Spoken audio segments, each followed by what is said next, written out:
see these? Just go to Do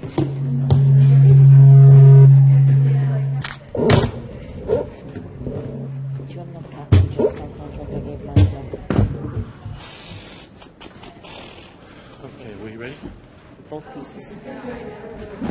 I remember how you feeling. I thought Folks, if you let me know when you're ready. Let me know whenever you are. Stay patient. Okay. I'd like to welcome everyone to the April 26th meeting of the North Kingstown School Committee. Would you all please stand and pledge allegiance to the flag? I pledge allegiance to the flag of the United States of America and to the republic for which it stands, one nation, under God, indivisible, with liberty and justice for all.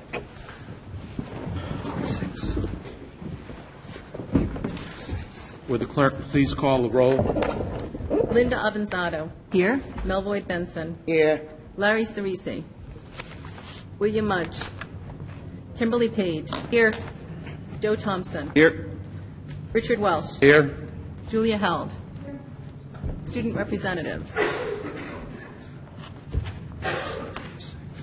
Thank you. Would the clerk please call the calendars? May 5th, Budget Subcommittee meeting, 1 p.m., Central Administration Building.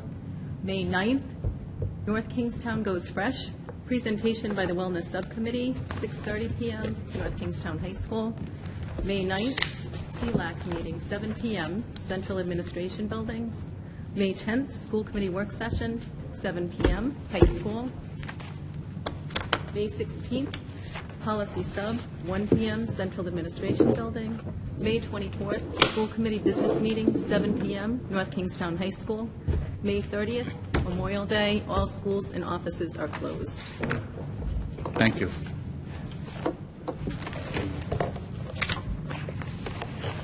Would the clerk please note that Mr. Cerisi is now here? That's this week's paper. We have a sign-up sheet at the front for anyone that would like to speak as citizens' comments. If you please sign up if you choose to have something to say regarding school matters. I'm going to jump ahead if you folks will allow. Let's see, it's item.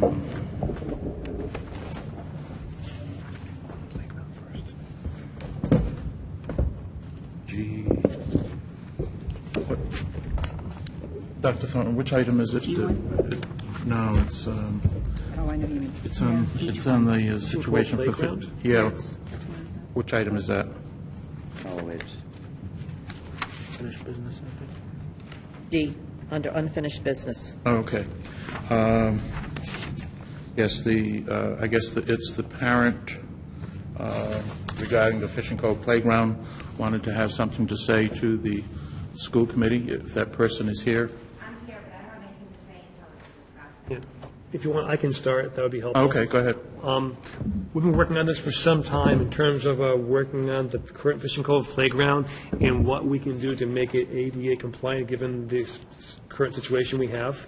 And we had several conversations with Mr. Draper and the state ADA. They actually have been very helpful and have come down on a couple of occasions to work with us. We also have met with the parents to work through our plan of action. At this point in your correspondence, you'll see some backup of what we're looking to do going forward now and over the summer in terms of changing the playground.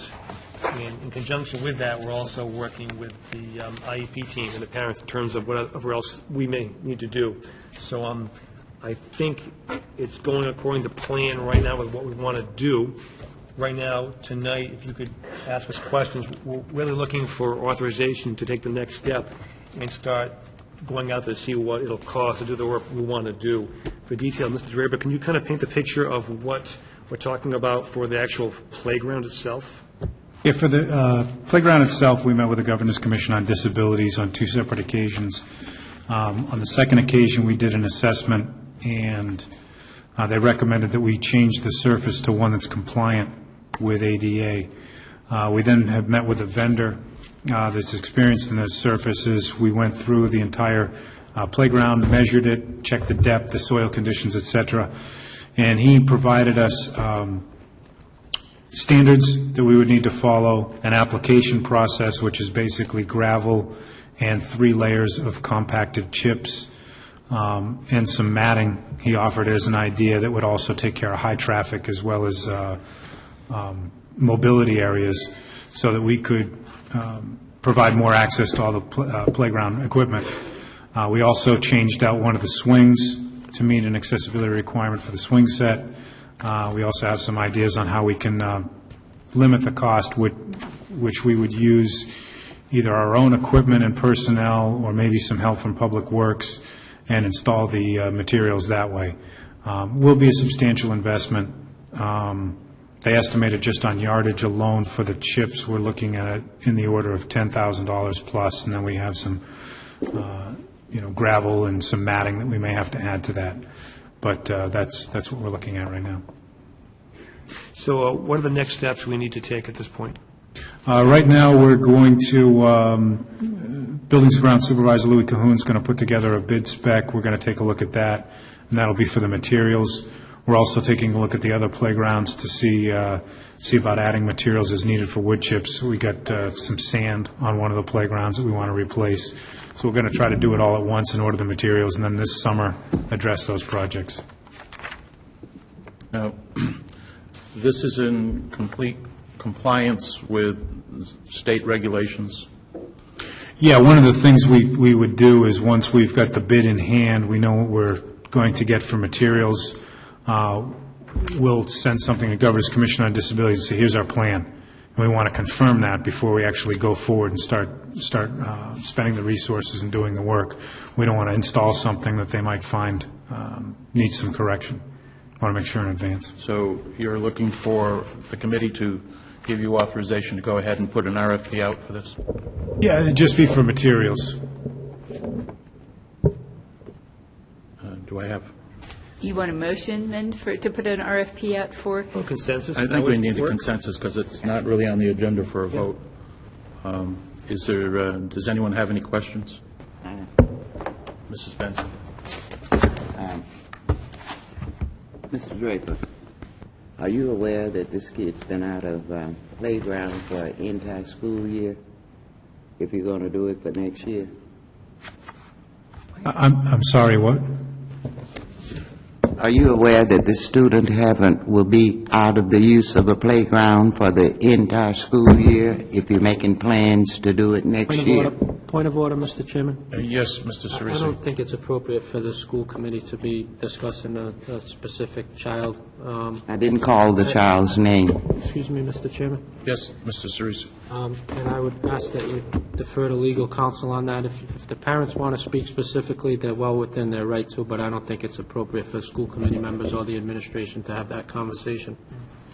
And just for I clarity's think sake, that I need that information before I can come to an agreement, because Just a moment. get permission from legal counsel.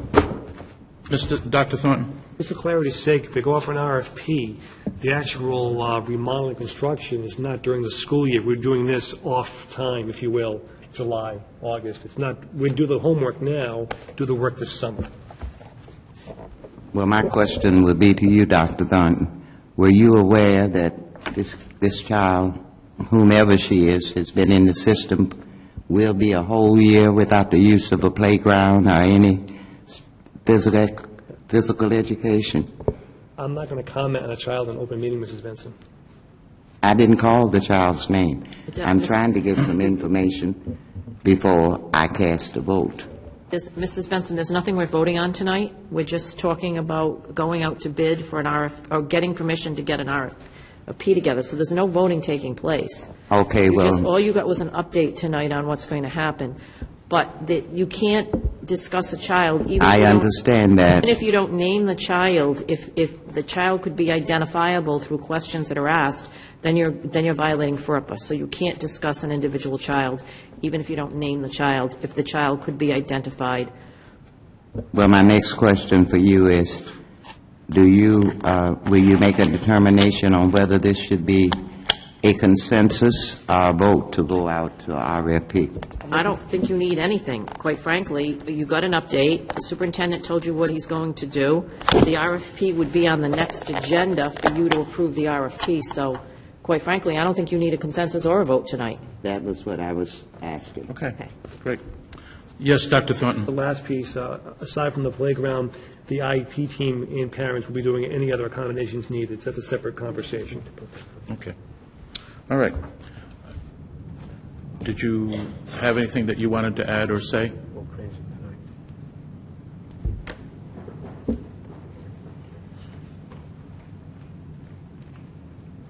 The only thing I wanted to make sure is that it was going to get done. That's really the bottom line. You know, we know that we're required to do it and that we need to get it done. It's all, for the last 4 years, that's all I've asked for, is that she have a playground to use. So as long as it's going to get done, you won't ever see me again. Thank you.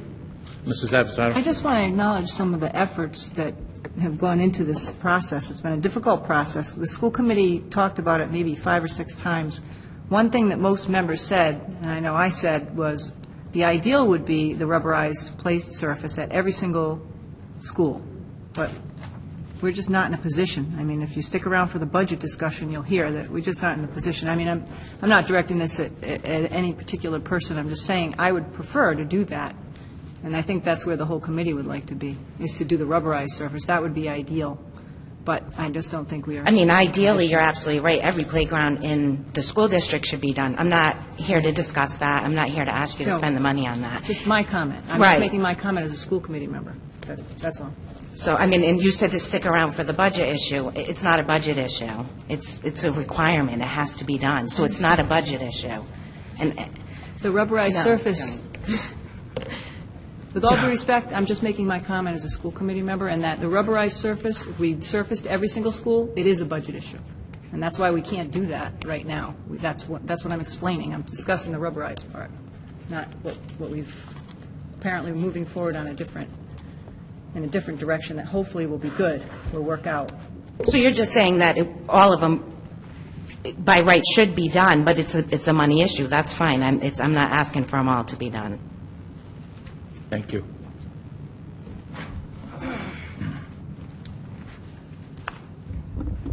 About the only comment that I really have is, if this has already been taken into consideration by this school committee, why did it take us going to the ADA to put it on your agenda? I'm a little confused, because and by fact, I know that the school committee has gone out since the issue was brought up about money, because this is not a money issue. Now, it's not a money issue. So I would like to know if everybody... Dr. Thornton? Yeah. Just to clarify, we went to the ADA because I wanted to get consensus or thinking on, is rubberized the standard? In fact, rubberizing an entire surface is not the standard. What we're doing is not rubberizing a standard. As you know, it's a modification. So while rubberizing an entire surface is a great thing to think about, I called the ADA to really clarify what is the standard, just to be clear. Right, no, I totally understand that. What I'm asking, and I'm asking it probably as everybody up there, but I know a lot of you weren't on there on the school committee before, when this was brought up before, when we did with help of other people, not just the budget, surfaced one of the schools. And the very next year, the school was closed. So, I mean, that was a big boo-boo by the school committee after raising all the money and you guys putting money out there. So to me, that was a big waste. And some on the school committee might have already known that that school was going to be closed. So that, to me, is a big waste.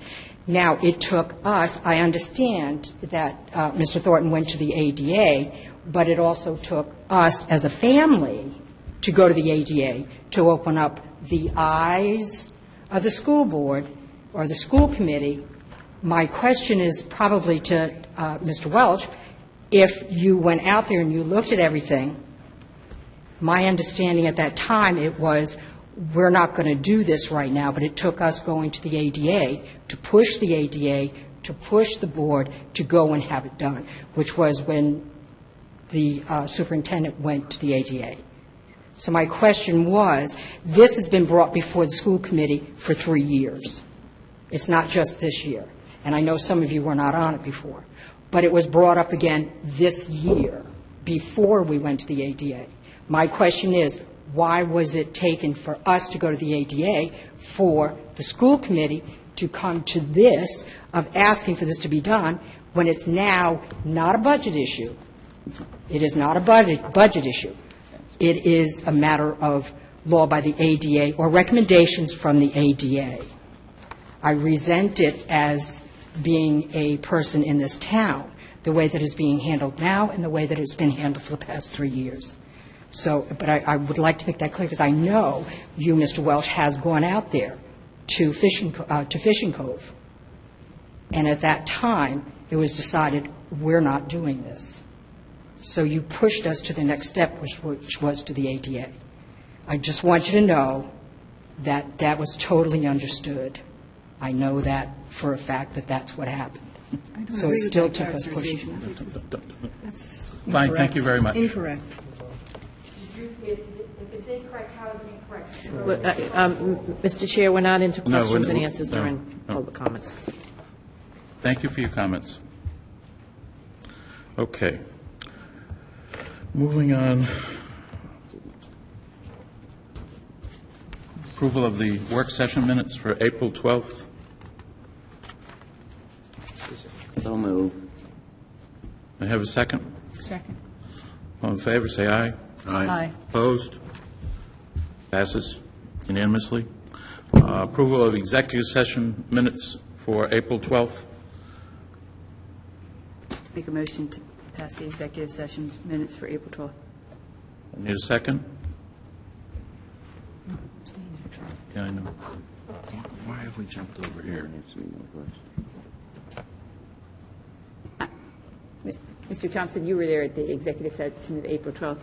Would you like to give me a second? Second. Okay. Mrs. Avisano and Mr. Cerisi were not at that executive session, so you won't be voting in that case. All in favor?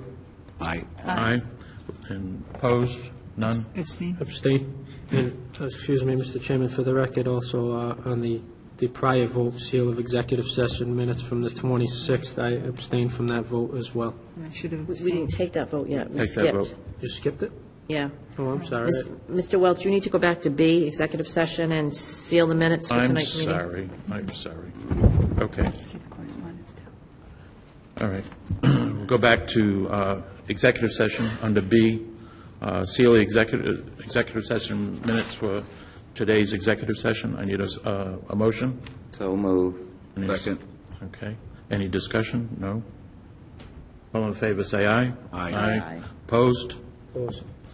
So Mr. Cerisi and Mrs. Avisano need to abstain. Okay. Now going back to correspondence. Anyone have any correspondence for tonight? Mrs. Page. I don't have my usual amount of correspondence, so this will be quick. I just have two things. I have hauled up my sign that on May 9th at 6:30, the Wellness Committee is sponsoring the program North Kingstown Goes Fresh. It's first a 70-minute movie sponsored by Eco Rhode Island about composting. And then the second part of, this will be in the Library Media Center here at the high school. And then afterwards, we'll be moving over to the cafeteria, where we will be doing a number of things. Eco Rhode Island will be doing a rodeo recycle, seeing how well these students can sort the recycling. Well, there'll be coloring books for the younger kids. They'll be planting seeds in newspaper pots. This is sponsored by Kids First, so it's totally free for everyone, including our school district, that we don't have, there's no cost for the Wellness Committee. And it's open to everyone in the community. You don't have to have kids here, so that's my plug for that.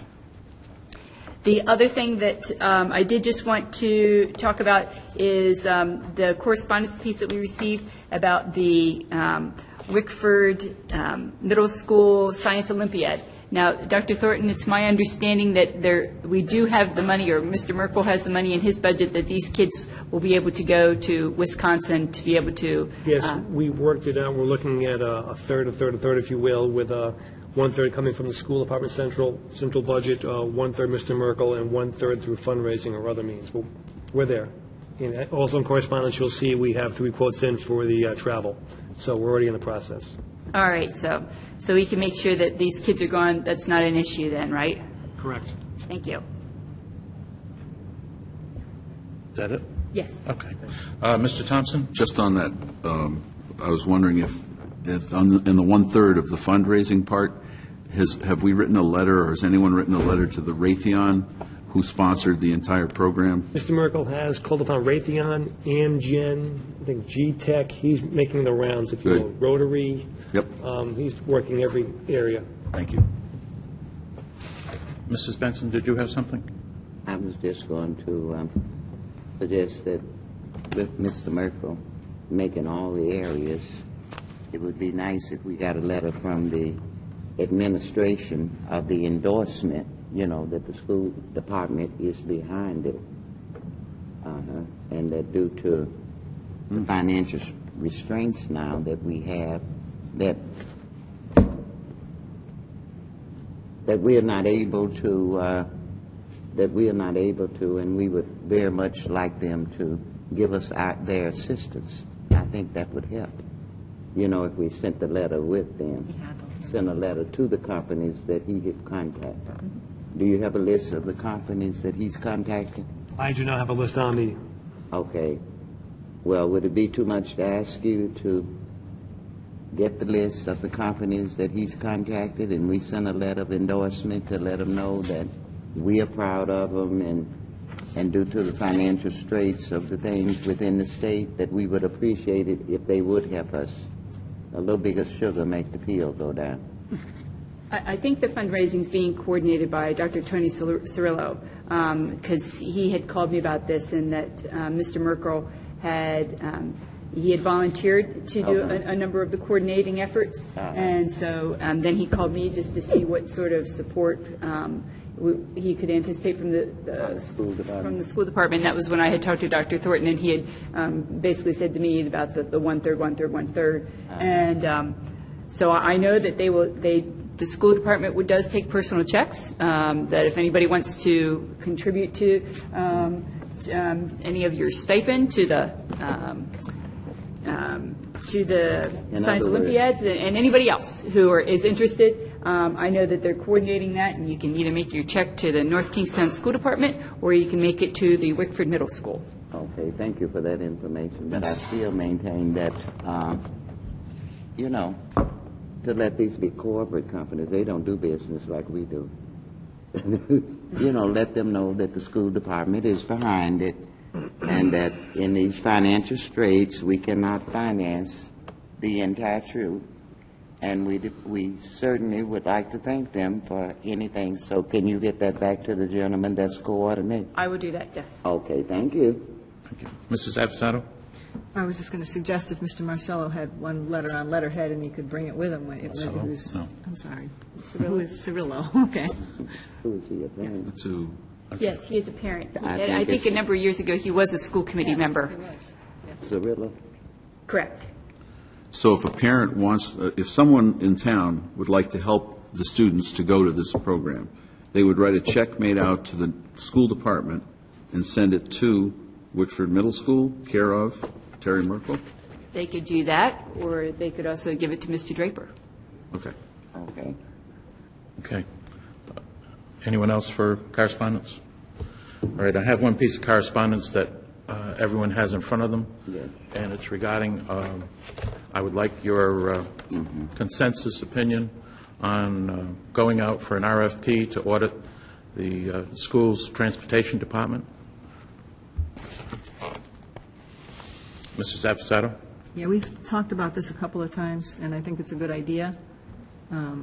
Several members have expressed an interest in it in the past, and I think we have to look everywhere for efficiencies, and this might be a place where we could find some. Anyone else? Okay.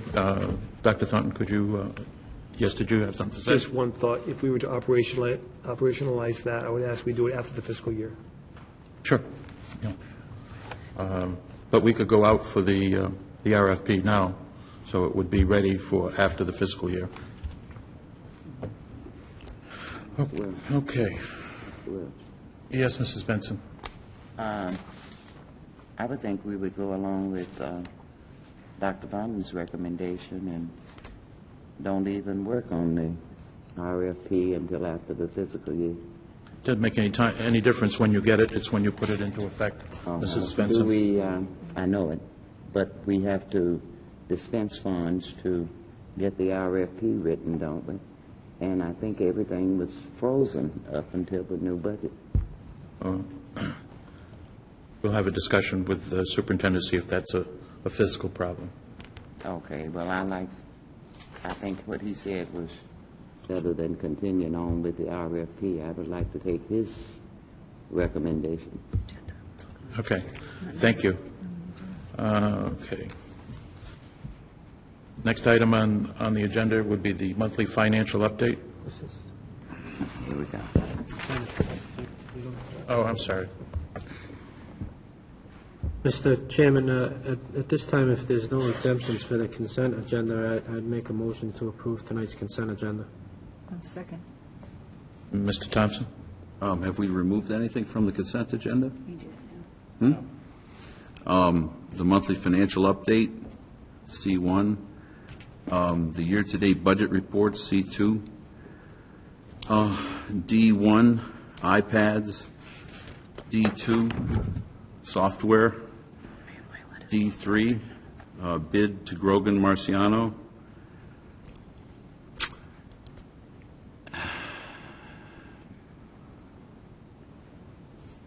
Is that it, Mr. Thompson? Where does it end? What else? That's it. Mr. Chairman, I'll withdraw my original motion and I'll make a new motion to exempt the to approve the non-exempted consent agenda items. Second. Just a moment, if you would, please. I want to see. Where are the, administrative contracts? Unfinished.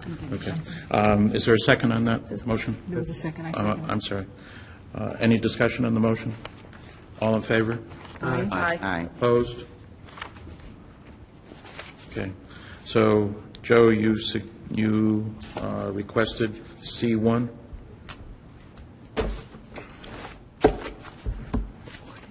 This just goes back to what I said at the last meeting. As of today, we are, if you were to split the whole fiscal year into 2-week pay periods of 26 periods, we're at 21 out of 26 periods. And according to my unofficial figuring, this committee has spent, or in the whole fiscal year 11, the school department has spent approximately $48 million out of $60 million. And I still do not have a line, any kind of line graph that indicates to me whether we're above or equal to the what that line should be in order for us to meet our goal at the end of the fiscal year. I do notice that we were provided the March checks that had been handed out in the order of greatest to the least, and I appreciate that. And I would reserve, unless somebody else has something to say about it, I would like to ask a few things about that. Mr. Chairman? Yes, Mr. Cerisi. Mr. Thompson spoke to this agenda item at our last business meeting, and I didn't comment at that time, but I am going to comment tonight. I know Mr. Thompson's relatively new to the committee and new to the process, but the monthly financial report is on the business meeting agenda every month, and that's exactly what it is, the monthly financial report. There is in his package that he has, or that we all have, or that we've all received have always received, there is every line item of the budget, and it shows how much was budgeted for at the beginning of the year, how much has been spent year to date, and how much is remaining in the budget for that line item for the remainder of the budget year. Every line item of the budget. We get those reports monthly. So the information is there. Again, the monthly report shows what we budgeted for, what we spent, what's left for every line item in the budget. As far as the checks, that was something that, if you remember correctly, Mr. Chairman, you yourself had requested the administration provide to us about 2 years ago, and we've been getting that information from the administration for the past 2 years. So I would really ask that we could get on to more important business and that committee members could do their homework and look through the package, because the information that they're looking for or asserting is not available to them is in the packages, and it's been there. Thank you, Mr. Chairman. Thank you, Mr. Cervisi. Mrs. Page? I thought we did have some sort of a discussion a couple of meetings ago about seeing the budget in a slightly different format. Or is it just that we discussed it and we didn't take any sort of vote? I don't remember. I'm truly asking the question. That I thought we had voted on to look at things in some sort of a bar graph, or was it merely a discussion that we had? I don't recall any vote on it. I recall there was a request by Mr. Thompson to have a bar graph. There was no vote. It was just something that he had said he would like.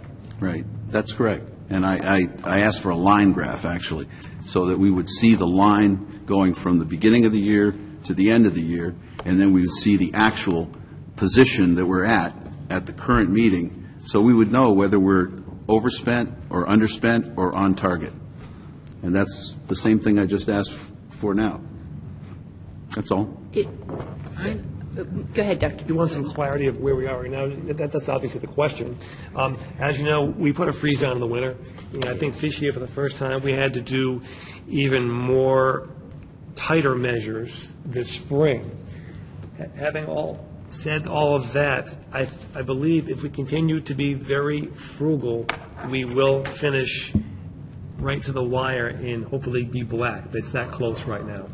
The challenge we face right now is the separate conversation of the enterprise account, the cafeteria loss, which is, as you know, separate and apart from the budget. So operating budget conversation, very, very tight. So in terms of a line or a line graph projected versus Joe versus what you're looking for, you'll be right there intersecting at 100%. We're going to get to the finish line right there, current projection as of this date. Cafeteria fund is still a problem. Separate conversation, which you would have to draw fund balance to fix that every year as you do. So that's kind of where it's going right now as of this date. Mrs. Page. I guess we recently had, I'll briefly tell my own experience in that very recently I'm the treasurer at my church, and I was drawing up numbers for people. And I very quickly realized that I was the only numbers person there, and that nobody was getting my numbers that I was putting out. And my husband said to me, he said, people don't read numbers like you do. He said, so nobody is getting your point of some of the areas that I was bringing up for concern. And once I put it into a line graph, suddenly people were becoming more concerned and understanding what I had been saying for the previous 6 months.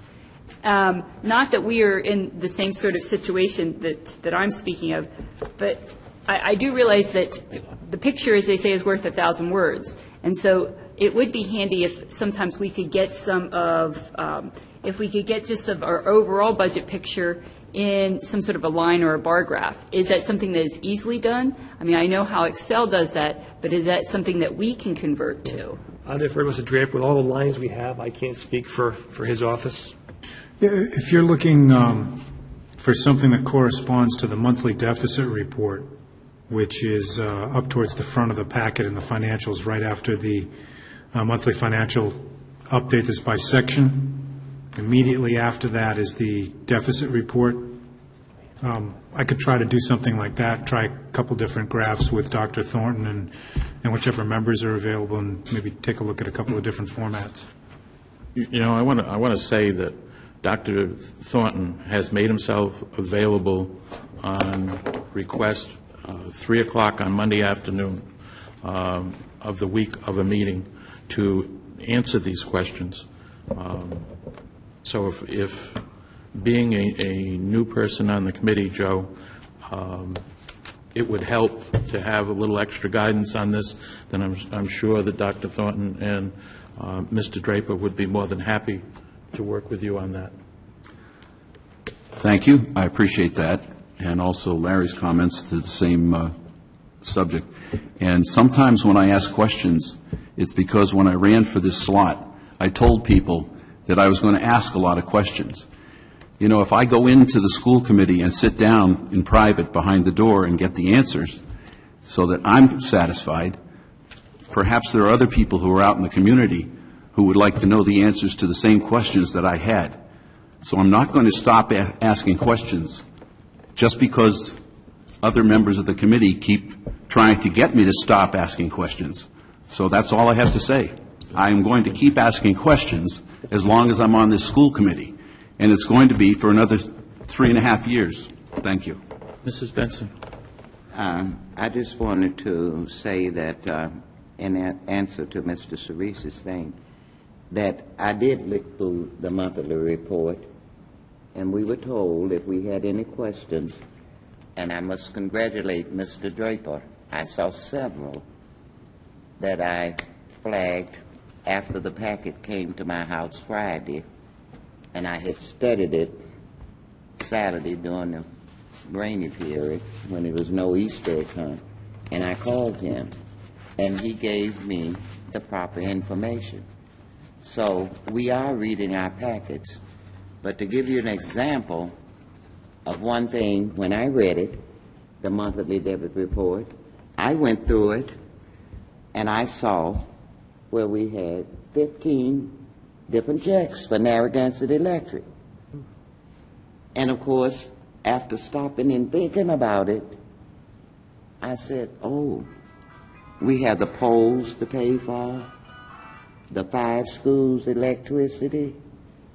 We have, each one have a meter, and each bill goes out at the different times.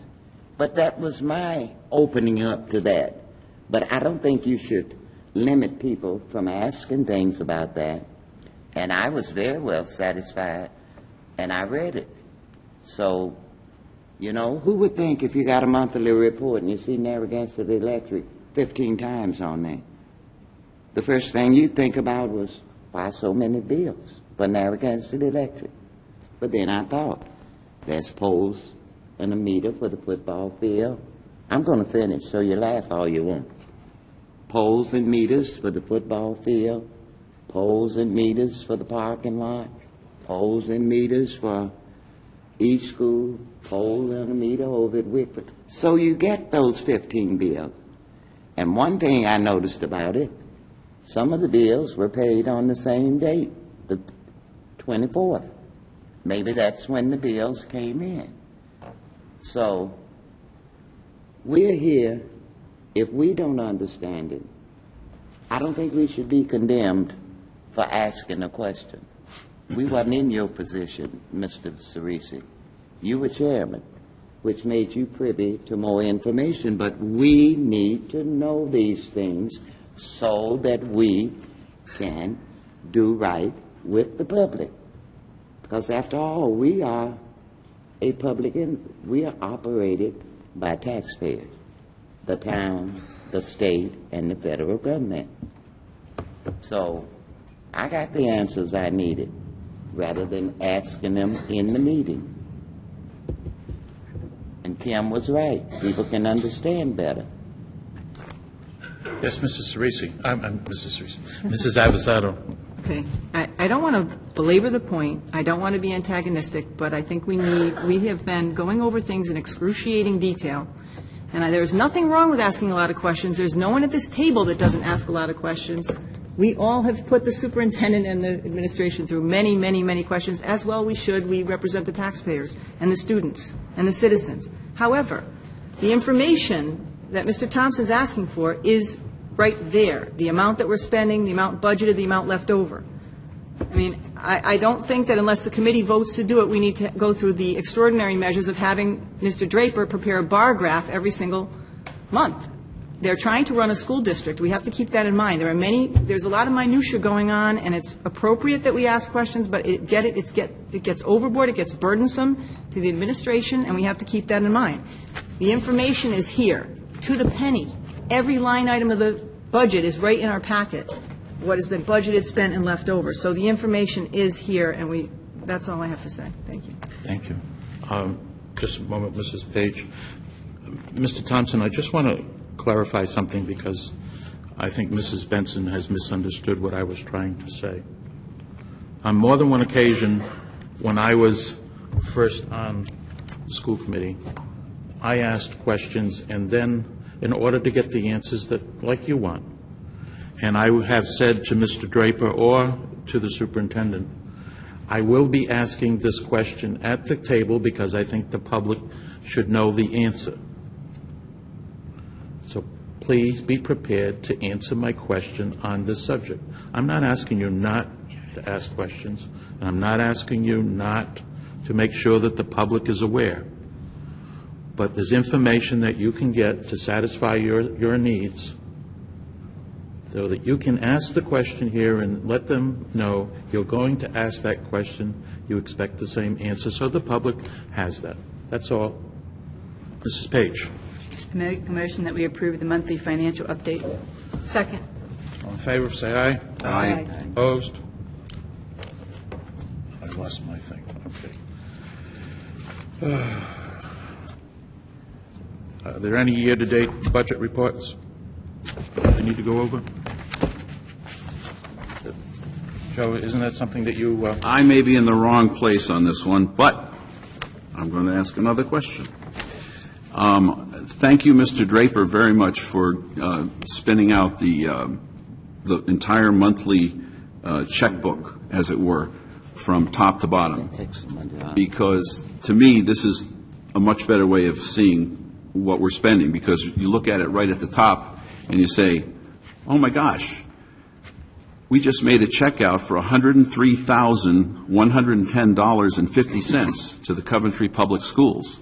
Now, I don't doubt that that's legitimate, but it would cause me to wonder, and perhaps some of the people in town might wonder, is there any way that we could be possibly looking at a way of reducing that amount of money in any way, shape, or form? And I don't know what the answer to that might be.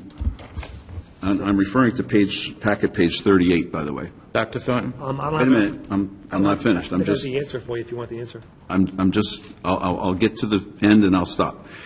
At the same point on that page, as I understand and I'm learning the policy book, as I understand it, the school committee is supposed to look at and approve of every payment for goods and services over $5,000. And if you read down that page 38, and by the way, is this packet information in? It's a rhetorical question, but I'm hoping this is available to the public, that in our transparency that they get a chance to see this. But if you go down the list, there's a whole bunch of checks that are made out, running all the way down to $5,127.50. And I don't remember, as a committee, having looked at any of these or passed approval on any of these. So then my question is,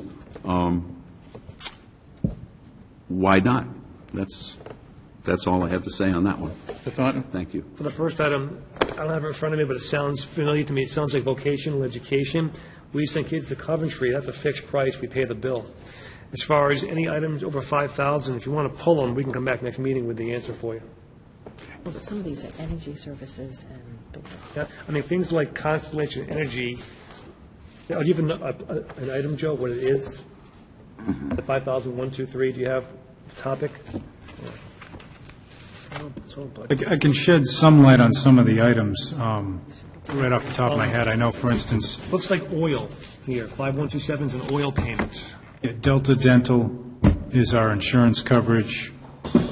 Direct Energy provides our electricity. Brennan Oil provides our diesel. National Grid is our electricity. Thurston Foods is a food service vendor. Santa Buckley is the new gas provider through the town bid. Rhode Island Interlocal Trust is our insurance carrier. Granger is a materials supplier. Okay. Warwick Public Schools, same situation as But Coventry. we don't get these into our hands. In other words, the policy manual doesn't cover these. No, what's happened is some of these have been approved in the past. For instance, Delta Dental was an agreement that the town had done some years ago, and then we revised that agreement with the interlocal trust through GHGRI. Those are things that have been done over the course of years. To add to that, oil, you talk about oil, Ed, how that works? Yeah, the town typically bids out the oil and gasoline contracts, so we just piggyback their bids. Okay. So it has been publicly bid. See, the idea behind the policy is to make sure that there's public bidding that's been applied to what we purchase. So there may be agreements in place that supersede this committee. Now, going to the end of that list, which is also of interest, this would be the page 44 in the packet. I also find about a half a page of very small checks that are cut, and I'm assuming these are checks. And when I was working with the government, we would probably try to have a petty cash fund, because we found that cutting an individual check would usually involve an expense, and I can't even guess what the expense would be, but probably more, a lot more than some of these checks, because there's one check here for 83 cents. And I just bring this to your attention. I don't know. I know we're trying to save money. I know that times are tough, and I'm looking at the bottom of this list, and I'm wondering if we're not spending a whole lot of money in processing checks that might be handled by combining them or by having some kind of a petty cash fund, and I don't even know enough about it to think of it. So that's all I wanted to bring out, and I'm hoping that, again, I'm hoping that this list is on the servers so that people at home who are interested in what we spend our money on and how much we spend, they might have questions about that too. So thank you very much. Appreciate it. Mrs. Page. I make a motion that we approve the year-to-date budget reports. Second. All in favor, say aye. Aye. Opposed? It passes. Okay. Moving on to unfinished business, the 2010-11 school budget. We've sent it a few more. Except to E? The iPad, the E1, 2, special ed. and 3. I'm sorry, I didn't know that. 2, 3. Mr. Thompson, you exempted E1, 2, and 3? Well, just on the Apple iPads, I've already stated my case about these iPads that were given to us.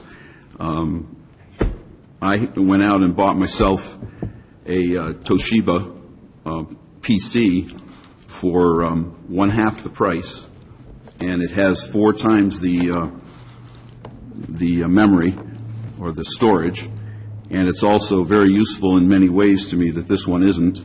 And so I also noticed last night I went to the town council meeting, and they were working through the budget. And I looked at the table up there, and I realized that not one of them was using the iPad. And I think that's where we got the idea for using these from the town council. They were all working on sheets of paper, on a spreadsheet with pencil and paper, with pencil or pen, which I feel is the appropriate way to go through the kinds of materials that we need to deal with. So I would like to turn in my iPad to whoever is the appropriate authority, because I prefer to work on paper. This is the way I can do it. Thank you. Pass it down. Dr. Thornton? In terms of these items that were exempted, this, for clarity, this is a special education conversation. These were iPads we're going to purchase for special education students. There are certain apps you can purchase that help kids learn in different ways. It's our money, it's IDEA-B. So that's what we're talking about here. I'm planning on voting for it. I just needed to So in terms of your express that. iPad, I would happily take that and give it to Maybe one more she can special ed student. use this as in that same? Yep. Okay. Mr. Thompson, you did E1, 2, and 3? We got to vote. Okay, well, let's vote on one. Okay. Have a motion on E1, please? D1. E1. So Oh, moved. you changed it? Second. All in favor, say aye. Aye. Opposed? Motion passes. Joe, E2. I think I've taken enough time on that one. Go on to 3. Well, you got to Or approve it. Okay, Motion to approve. a move to approve. Second. All in favor, say aye. Aye. Opposed? Motion passes. E3, Mr. Thompson. I would like to ask on this one, are we still only in receipt of one bid? I have Mr. Marcello here tonight to talk at length, if you'd like, about the jerseys. He had some questions I posed to him, and he's come prepared to talk about the whole jersey conversation. Mr. Marcello, if you could. Everyone has a Yes. packet in front of them. Should be 5 sheets there. Good evening, everyone. This process started sometime probably in January or February when the head football coach approached me and he would like to order some new football jerseys. So he went out and did some pricing, and he contacted the Under Armour representative in the area, which is Grogan Marciano Sports, and they came up with a particular type of jersey that he wanted to purchase. We found out what he wanted to spend, and I told him that I just did not have that amount of money in the budget. So he offered to pay for half of the jerseys from they call it a football team activity account. It's an account where the team members go out and they have fundraisers and such, and then they take that money, and if they would like some extras, if you will, they would take the money from that account. So in this particular instance, it was almost as if someone came to me and said, I'd like to make a donation of 50% of what you'd like to purchase. So it made the process of going out for this higher quality jersey much easier on the athletic budget. So Grogan Marciano wrote up what it would cost us. We put it out to bid, and we put exactly what was in the catalog on the bid sheet, word for word, if you look through that. We did put it out to bid to 4 specific companies, one, of course, being Grogan Marciano, Elmwood Sports in Cranston, and 2 other dealerships that we have dealt with in the past, Boathouse Sports and Gameware Sports. Mrs. Quinn in Plant and Grounds also put an ad in the paper, and we went through the process as written, and Grogan Marciano came back with the bid. If you look further beyond the bid page and the specs themselves for the jersey, you'll see that we received a letter, or I received an email from the representative from the New England District, Mr. Kelleher. He tells a little bit about Under Armour and who they are servicing in the state.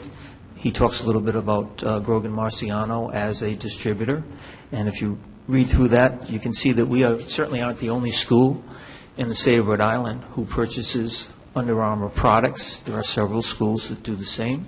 If you look at the last page, it's a letter from the vendor rep himself, Mr. Steele, and he talks a little bit about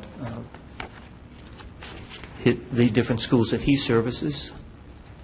Mr. Cerisi? No, I'm sorry, Mr. Marcel. Okay. Continue, I'm sorry. I'm going to wait till you finish. So, I apologize. I've only been here for 21 months, and Grogan Marciano has provided what I think unparalleled customer service. Prior to putting this out to bid, I contacted several athletic directors in the state who have a lot more experience than I do, and I asked them, do you purchase from Grogan Marciano? And they did, and they echoed my exact same sentiments, that they provide excellent customer service. If something goes wrong, they're right over the state border. They make things right. They have a cost replacement policy for their jerseys, that if we purchase it at this price, at this time, and something happens 2 years down the road, we have to buy more jerseys, they will sell us that jersey at the same exact price. They discounted this jersey. The actual cost of this jersey was $158 with the screen printing and the numbers, et cetera. So they took 35% off the jersey. It's been discounted quite a bit. Now, I did check into, I think it's called Buy Board. It's the online service from the Texas School Board Association. And I did type in football jerseys and to see what they would come up with. They do offer, there are 3 companies that offer a discount. They were 5 and 10 or 20%, but they did not have Under Armour. I trust the football coach. He is buying a quality product. It's probably not the most expensive jersey that one could purchase. There are, I will admit to you, there are a lot of less expensive jerseys there, but I'm not quite sure how long they would last. Those players take quite a beating out there, and I think we're purchasing something that's a quality product that will be a good investment over the years. If I can make an analogy of my own business experience, I owned the Pepperidge Farm distributorship for a couple of years. I had a little piece of territory in Attleboro, Massachusetts. It was my exclusive territory. I could only distribute Pepperidge Farm products in that small block of an area. And we had what you would call inns in Shaw's Market and Stop and Shop and BJ's Wholesale Club and so on.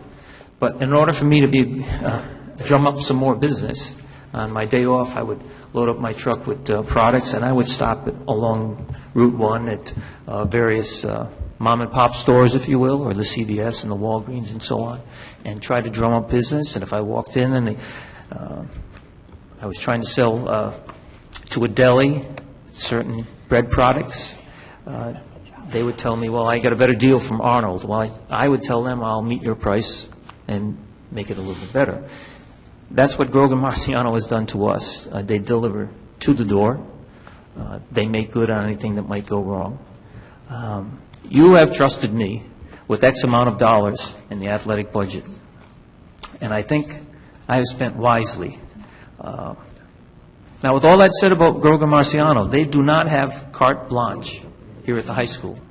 Mr. Welsh may remember a bid that went out last year for golf balls, and they wanted $57 a dozen for golf balls. Well, we went down the road to Golfers Warehouse in Cranston, and we bought the same exact product for $22 a dozen. Right. Grogan Marciano bid $2.79 for a can of tennis balls. I traveled down to Modell Sporting Goods, and we bought those tennis balls for $2.02 a can. So I know you've trusted me to spend this money wisely, and I believe I have. And I think this is a great deal. Okay. All right. I don't know how much else to say. I don't want to belabor the point, as Mr. Thompson said earlier. Mr. Cerisi. Thank you, Mr. Chairman. I think, first of all, I just want to thank Dr. Thornton for passing all the questions and concerns along to Mr. Marcello, and for Mr. Marcello for researching all those questions and concerns that were raised, presenting the findings of his research to the committee and to the superintendent. And I think we may have done this a year or two ago as well. Mm-hmm. But I do appreciate the information coming back. I for one, speaking for myself, I don't question the process. Mm-hmm. I think a couple of years back, we did have questions and concerns about the process, the bidding process and purchasing that was going on with the former high school administration, and I think the audit that we conducted addressed the concerns and questions and concerns of the process, and the process has since been corrected. So I'm comfortable with the process that we're following now. And I know that you've been very frugal with the athletic account, so I appreciate that. Thank you. I think my concern and some of the concerns I heard of other members was the cost of the product. Can we find a comparable product for a little bit lesser cost? And reading in some of what you've presented us and hearing what you've had to say tonight, it's pretty much a good bang for the buck, so. I think so. Again, I'm comfortable with where we are. I know there's more discussion to be had and probably more questions and concerns, but just to try to move the process forward here, I will offer a motion at this time to approve this agenda item. I'll second that. Motion has been made and seconded. Mrs. Avisado? Yes, I want to also echo Mr. Cerisi's comments, and thank you, Mr. Marcello. And I Thank think you. you have done a great job with straightening out what we were doing with bidding and trying to look at that. I would say one thing, I'm not an expert, obviously, on the costs of these, but I think a lot of people look at them and, they see them as being pretty expensive. But as you said, when you get the wear out of them, I think that's the difference. But I would just think, and maybe I'm wrong on this, that when you put it out for bid, it's more of a sole source situation, in my opinion. You're basically speccing a particular item. You want that exact item. You want the whatever it's called, Under Armour, Yes. because that's the really good quality brand. It is a that'll very good last. quality. It's more like a sole source, because they are the only provider from this information. They're the only provider in the area of those. So the other competitors don't really have a chance at bidding on that. I would think just sole source it if that's the decision. But I do think people want to look at, maybe getting, and I know it's been talked about before, more affordable, but in sports, when they use it and it's so rough with football, it wears out, and we've spent more when we've bought the cheaper items, from what I understand. But Mr. Thornton, Dr. Thornton wants to speak to that. To add to that point, just for clarification, I don't know if you know this, a lot of the good quality jerseys have a subordinate vendor that kind of drives it. One's Under Armour, one's called Streamline.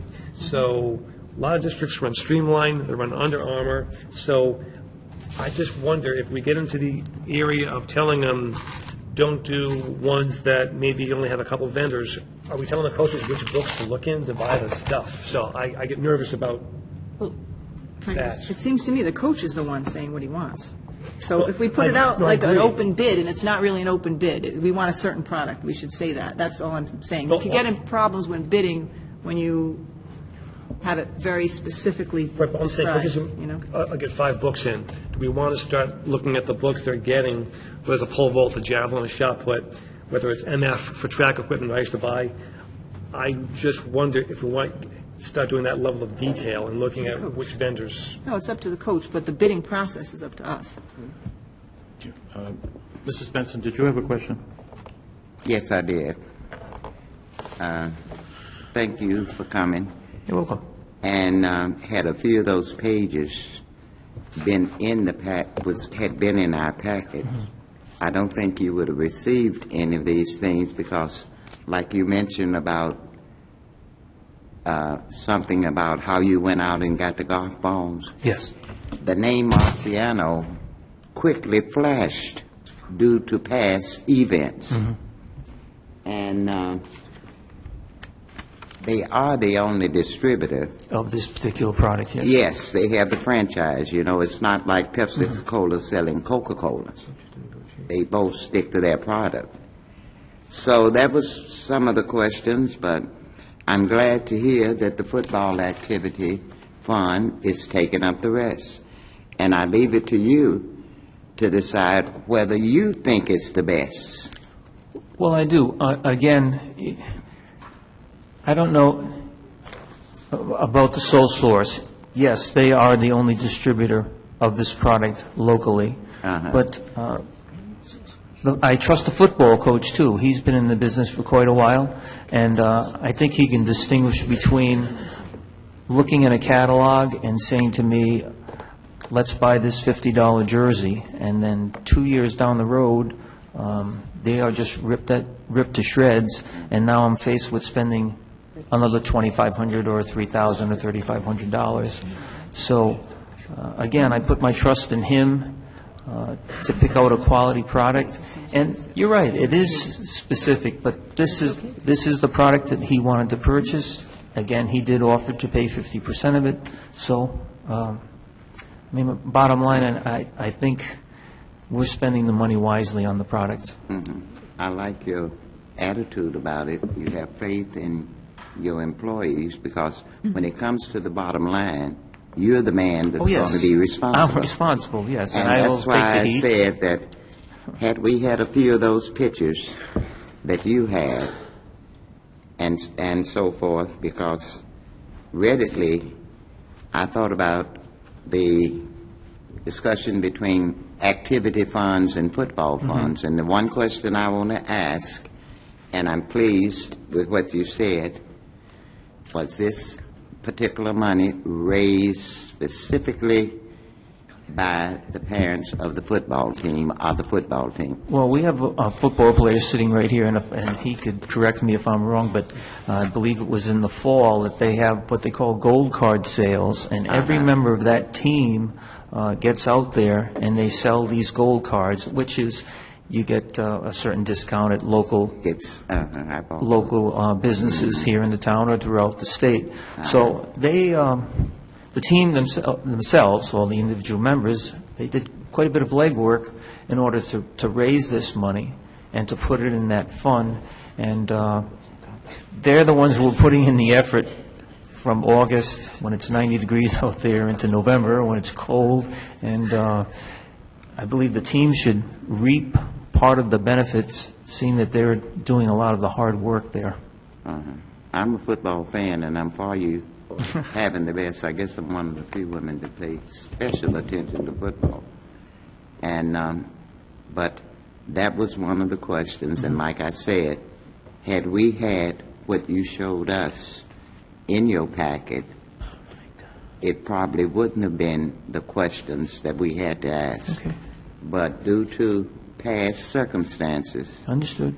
when you see the name Marciano and you see a bid that's written specifically for one product, you have a question to ask. So thank you for working with your team, and I'm glad you have confidence in it. Thank you. Thank you, Mrs. Benson. Mrs. Page. Thank you for the detail you provided us. I know I buy soccer uniforms for our soccer team, so I understand that the cost that is involved with these uniforms, and also just with the quality that you want. I think it's noteworthy that the football team is kicking in half, so I will be supporting this. Thank you very much. Thank you. And Mr. Marcello. Yes. Thank you very much for your patience and your detail. I can assure you it wasn't meant to be a personal attack. However. No worries. However, I wouldn't expect it to get any easier. I don't expect it will. Our budget is going in the wrong direction, and we do need to make sure that everyone that is purchasing for us is scrutinizing to the nth degree. I said this, I think, last year. Maybe you remember my words, that I look at the athletic budget as someone's checkbook. So I don't have any problem with anyone looking over my shoulder and asking me questions. Feel free. Appreciate that. Thank you very much. Mrs. Avezano, did you have something to say? I was going to make a motion, but there's a motion. Before the motion is made, I have. It's already been made. This motion has been made and seconded. All in favor, say aye. Aye. Opposed? Motion passes. Thank you very much, Mr. Thank you very Mossel. much, everyone. And thank you for Audience. all your efforts for your department. Appreciate it. It's good to be here. Goes both ways. Thanks. Good night. Good night. Good night. Okay, moving on to unfinished business, 2010-11 school budget. Dr. Thornton. I spoke earlier, I think, with you all about the line referencing where we're currently looking to finish black, but it's very, very tight. Nothing more to add at this time on that. Any questions from, for Dr. Thornton on the 2010-11 school budget? Okay, we'll move on to item B, the 2011-2012 school budget. For 2011-2012, as you know, having read the papers locally, I think there is movement to possibly reduce the school budget to zero, which to me really is problematic. I was asked in a prior meeting to come back with some modeling of what it could maybe look like if that happened to us. I can tell you it's not good news. I think it hurts us next year, it hurts us in the out years as the money compounds upon itself. I think as I read this list to you, and you have it in your packet, I know there are things on there that are subject to negotiation, that are subject to a lot of deliberation, but if you see it's an item you don't like, I would ask you, so what do you put in place of it? I think in the end, you'll find it's very hard to get to zero without causing a lot of pain in the district. Having said that, let me just read to you a possible list of what it could be to kind of paint the picture of what zero means to the school district. And you have this, I believe, in your attachments. I sent it to you, I think, the other day. So on the list I modeled for you, I started off with, essentially, I have to get to $713,417 of less tax dollars, plus approximately $150,000 of a projected shortfall from the state. So I need $863,417. So with that, here's the model. As you know, this week we're opening up our bids for janitorial outsource. If you did act upon that, certainly a big if on that conversation, the estimated savings in the first year alone is $225,000. The social worker I was going to add, which you approved, I would propose that could possibly come off. The ARC enhancement, that the school work with the high school kids to get them to the standard, that would go. The .2 business teacher, which we were proposing to add to fix the shortcoming in the high school program we had last year with the prior administration, that would go. A .7 speech teacher, which was paid for by ARA last year, which we now still have on staff, I'd have to cut that and probably come back to you in August with a shortcoming in terms of service time for speech students. A .2 reading, I was looking to add a new item to give all the kids service time at DMS, that would go. A grade 1 teacher at Wickford Middle. Now, as you know, middle schools are just that. They're teams. They're middle schools. As you look at class sizes in middle schools and talk about possibly cutting, now you're talking about possibly eroding the middle school concept and just essentially, in some cases, blowing it up and going back to a junior high. In this case, we do have a retirement in grade 6, not optimum, but I could take one teacher out of that grade level and collapse that team down. Many districts for the next one have done this, and I've seen different variations. Many districts do school clerks for 10 months. They work a week after the school's done, a week before the year begins. That would be a big change for us. We do a lot of work over the summer. Very difficult thing to think about, but it's a $92,000 number if we did it. Stony Lane, with class sizes, I could possibly take a grade 2 and a grade 4 teacher and make some very large classes, knowing that we keep historically getting kids in Stony over the summer and probably coming back to you in August for an ad. But I could do it now and take those two. High school sections, I met with the high school last week. We talked about the schedule. They're still modeling it, and they'll push the button, if you will, next week. I theorized if they would take 10 sections away, that's $125,000. Here's what that means. Right now, kids may take, honors chem, AP bio, et cetera. High-powered kids may get 3 high-powered electives. I may have to say, okay, we're not going to run that section or that section, so now kids are choosing which ones they would get, not get them all. Or maybe I wouldn't run the Spanish 5, the extra section, if you will. So that 10 is just a hypothetical right now as far as sections, but that's what it would mean. A .5 clerk at Wickford Middle, I could potentially cut that. And I have one reference to a sport. That's just, I think, just made the ledger, if you will. Hockey and gymnastics, I've talked about before. In terms of choosing, if I had to choose a sport or activity, I would have to look to which ones are the most costly and have the fewest students on the sport. Track being the antithesis, where you have a lot of kids and not a lot of cost. Not optimum. As I can imagine, a lot of my items I read to you wouldn't pass in the end. As they wouldn't, I would supply you with new things. Certainly more sports and more activities. DMS, possibly collapse a team there. I could do that, not optimum. So I have other things in the wings to keep giving the committee. Point being, this is very, very bad news for the school district. At the bottom in yellow, I have food service. As I told you earlier, food service is not part of the operating budget. It's enterprise account conversation. I know this year we're modeling doing better with that through negotiations, but we're looking at a $150,000 hole in the budget with food service. To me, before you start talking about hockey and gymnastics, all these things, you have to address that. That's just staring right at me in the face every year. It's getting bigger by the year, in spite of heroic efforts by the food service people. So that's a zero.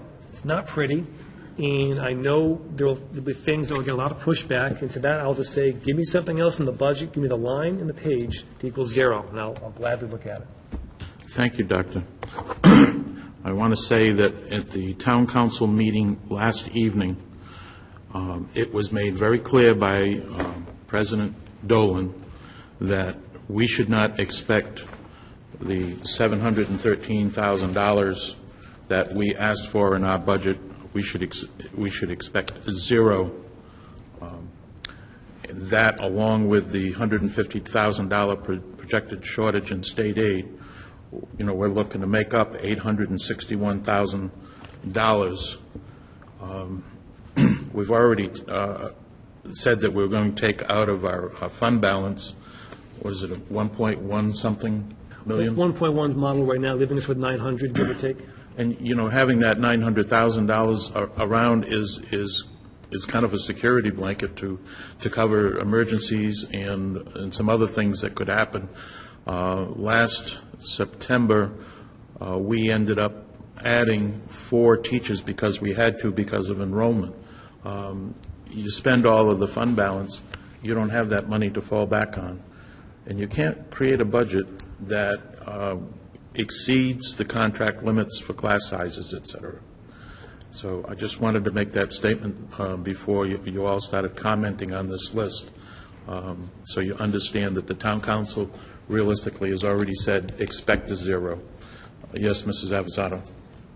Yes, I have some comments to make, not about the cut list that was just discussed by Dr. Thornton, but about the town versus the school budget. I normally don't like doing this, but since we've had some comments made by the town council members in the newspapers recently, and their comments were that they've cut to the bone, and that the only place that they can see that has fat is the school budget.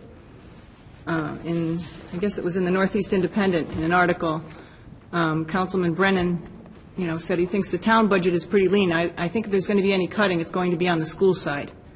Council President Dolan, given the fact that the school budget is 70% of the entire budget, I would say it's likely cuts could come from there, she said. And Councilman Stamm agreed. I think our budget, meaning the town budget, is pretty lean. I don't think there's a lot of fluff in there.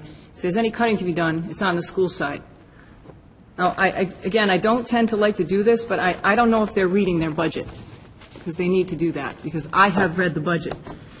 And when you go back over the past 3 years, an increase in local tax dollars in the past 2 years, and including this year's proposed budget, which would make 3 years, the total amount of tax dollars coming in is almost $6 million, $5,855,000 going to both the school and the town side.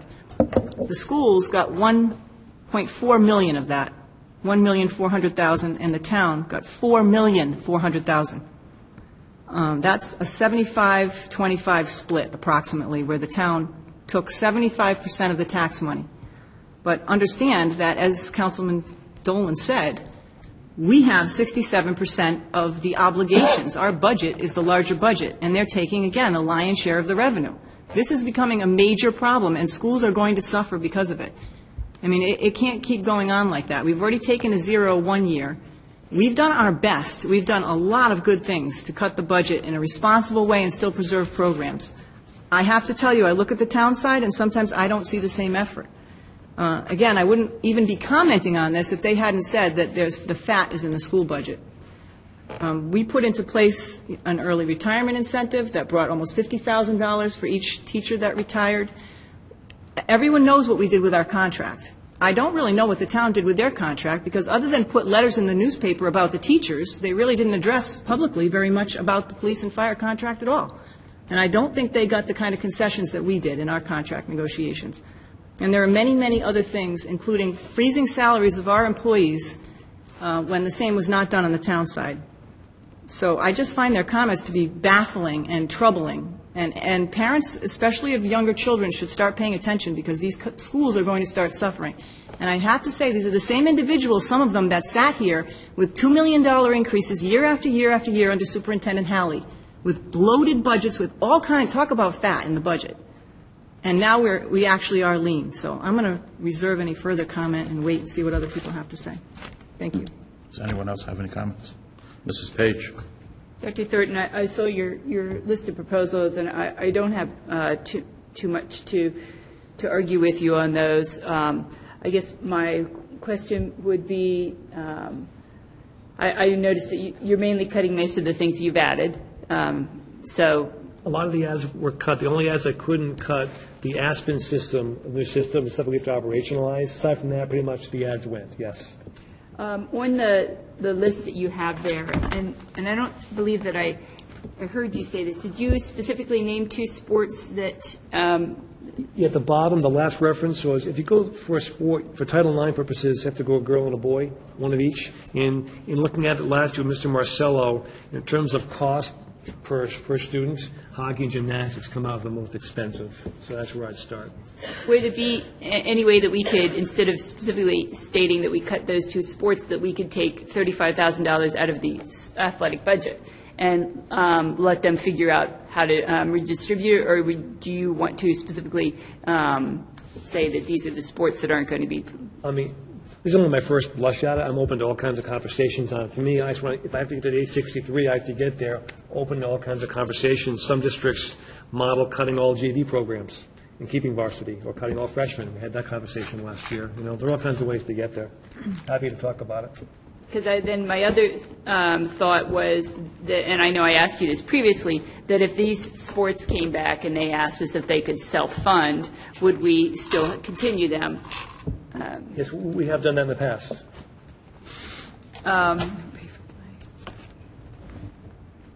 Are you looking for these as a suggestion for us, or are you looking for these as a motion from us? This is just food for thought.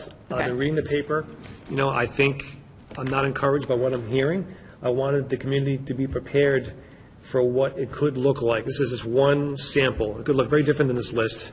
A lot of these things subject to negotiations, but it's not good news for the district at all.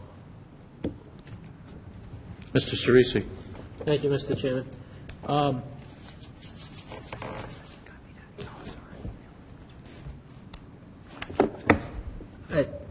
I admire Mrs. Page for being able to speak specifically to the budget, because given the level of hypocrisy that's going on with this budget process, I'm having a difficult time doing that myself, as Mrs. Advisano had stated.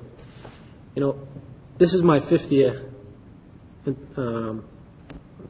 my 5th budget process, my 5th year on the committee, my 5th budget process. Every year, I naively hold out some hope that we're going to focus actually on the budget and on math and on tax dollars rather than the politics of it.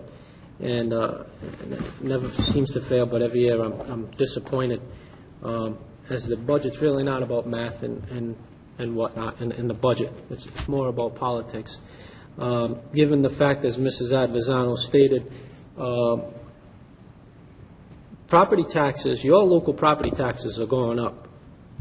Regardless if the schools receive 0 or not, your local property taxes are still increasing. For the 3rd consecutive year, taking this proposed upcoming year into account, the council will raise taxes almost $3 million. That's almost $9 million in new taxes in 3 years. Yet the schools have seen roughly $1 million of that.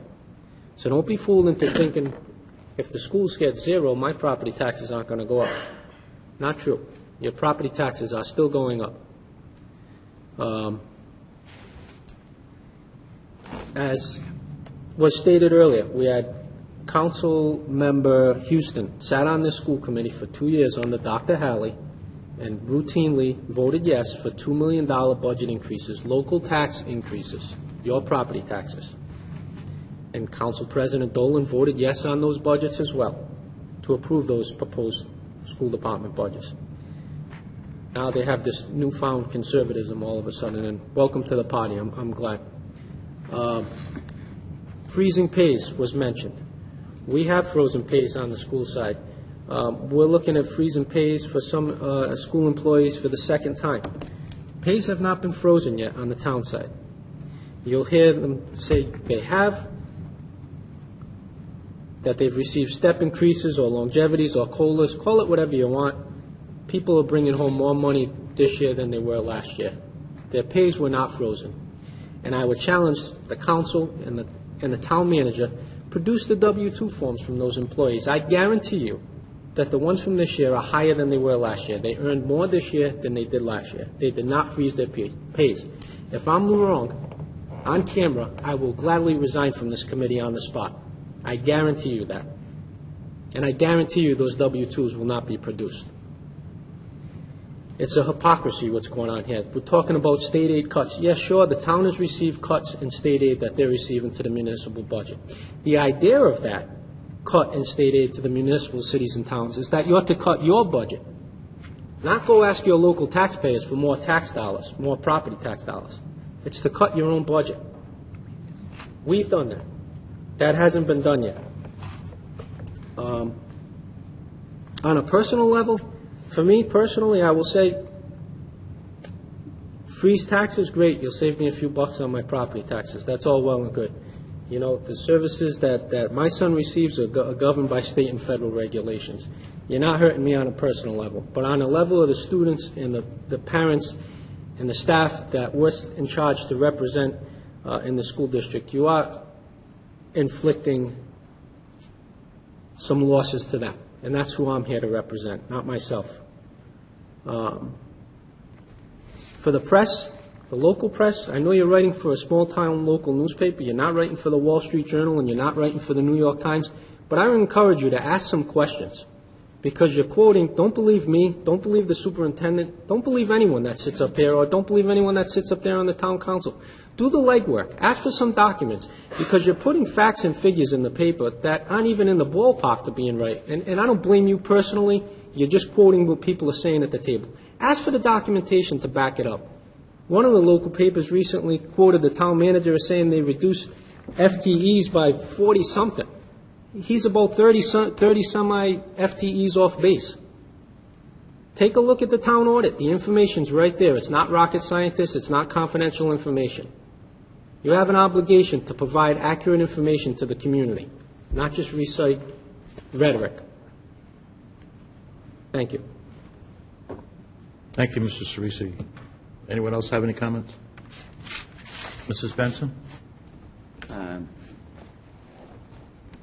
I think what the misconception is that when we get our tax bill, maybe we should work on getting that correct if they are all wrong. There's a little block in very bold letters that says town government, I'm using a figure, 15 cents. School department, 40 cents. Now, if we're not getting that 40 cents, we should look into it and see why they are printing that on the tax bill. And of course, I raised my hand for a point, but you didn't recognize it. I don't think we, as a school committee, should sit here and criticize one group of town officials to the other. Please. We had a chance when we meet together to do these things because school committees are hampered. They cannot be a taxing agent. And some of the things that we need to change, we will have to change them by legislature. Everyone is experiencing, and I was glad to hear you say the Wall Street Journal and the New York Times, because from all over America, every school district, every city and town, along with the citizens, we are not getting the truth about anything when it comes to employment, taxes, and other things. Now, Rhode Island has the largest number of unemployment of the whole entire New England states. Yet we hear over the radio that if you give a tax break to this one or a tax break to that one, it's going to supply so many jobs. So I think we should look at this in context, because we are not going to get as much money for education from the federal government. That's the first step. Let's send Jack Reed, Sheldon, Jimmy, and the new congressman. Let's send them a letter or an email and let them know, don't vote for this because our educational funds are going down. And it's going to be in a bad shape. So I know that 78% of the taxpayers in this town is over 65. They get a tax break because they're no longer employed. Those are some of the things that we've got to work on to get it to the rent, to get it, and you get more money. If you're a veteran, you get exempt. If you lived in your house for 10 years. So we got some public relations that we got to do ourselves before we can just point the finger. And maybe you won't throw me off the committee, say I'm taking up for the council, but I'm taking up for the people. The people. Because it's always the same thing each year. And we should strive not to have that. It's the council and the school committee. Because we are all one town. And when Mr. Cerisa says he's been on here 5, I think I'm on 7. Can't wait till the 8th one comes. But it's only one place that you pay tax, and that's the town hall. We had a school district in Texas. I'm sure he read it. The school wanted to levy their own tax, went on to the Supreme Court, and it was struck down. It was in Kansas and in Texas. So we're all in this, and let's hope that things will get better. That's all we can do. Thank you, Mrs. Benson. Mr. Thompson? I saw a list of things that might be cut in order to arrive at a neutral budget for next year. And one of the things that's always on the cut list, whether it's on this side or over at the town hall side, is something that is going to make people feel bad, so that they will say, no, I don't want to cut that. And then we can say, all right, then we're going to raise your taxes. As pretty much everyone knows by now, I've been fairly outspoken in trying to get this town to reduce our property taxes.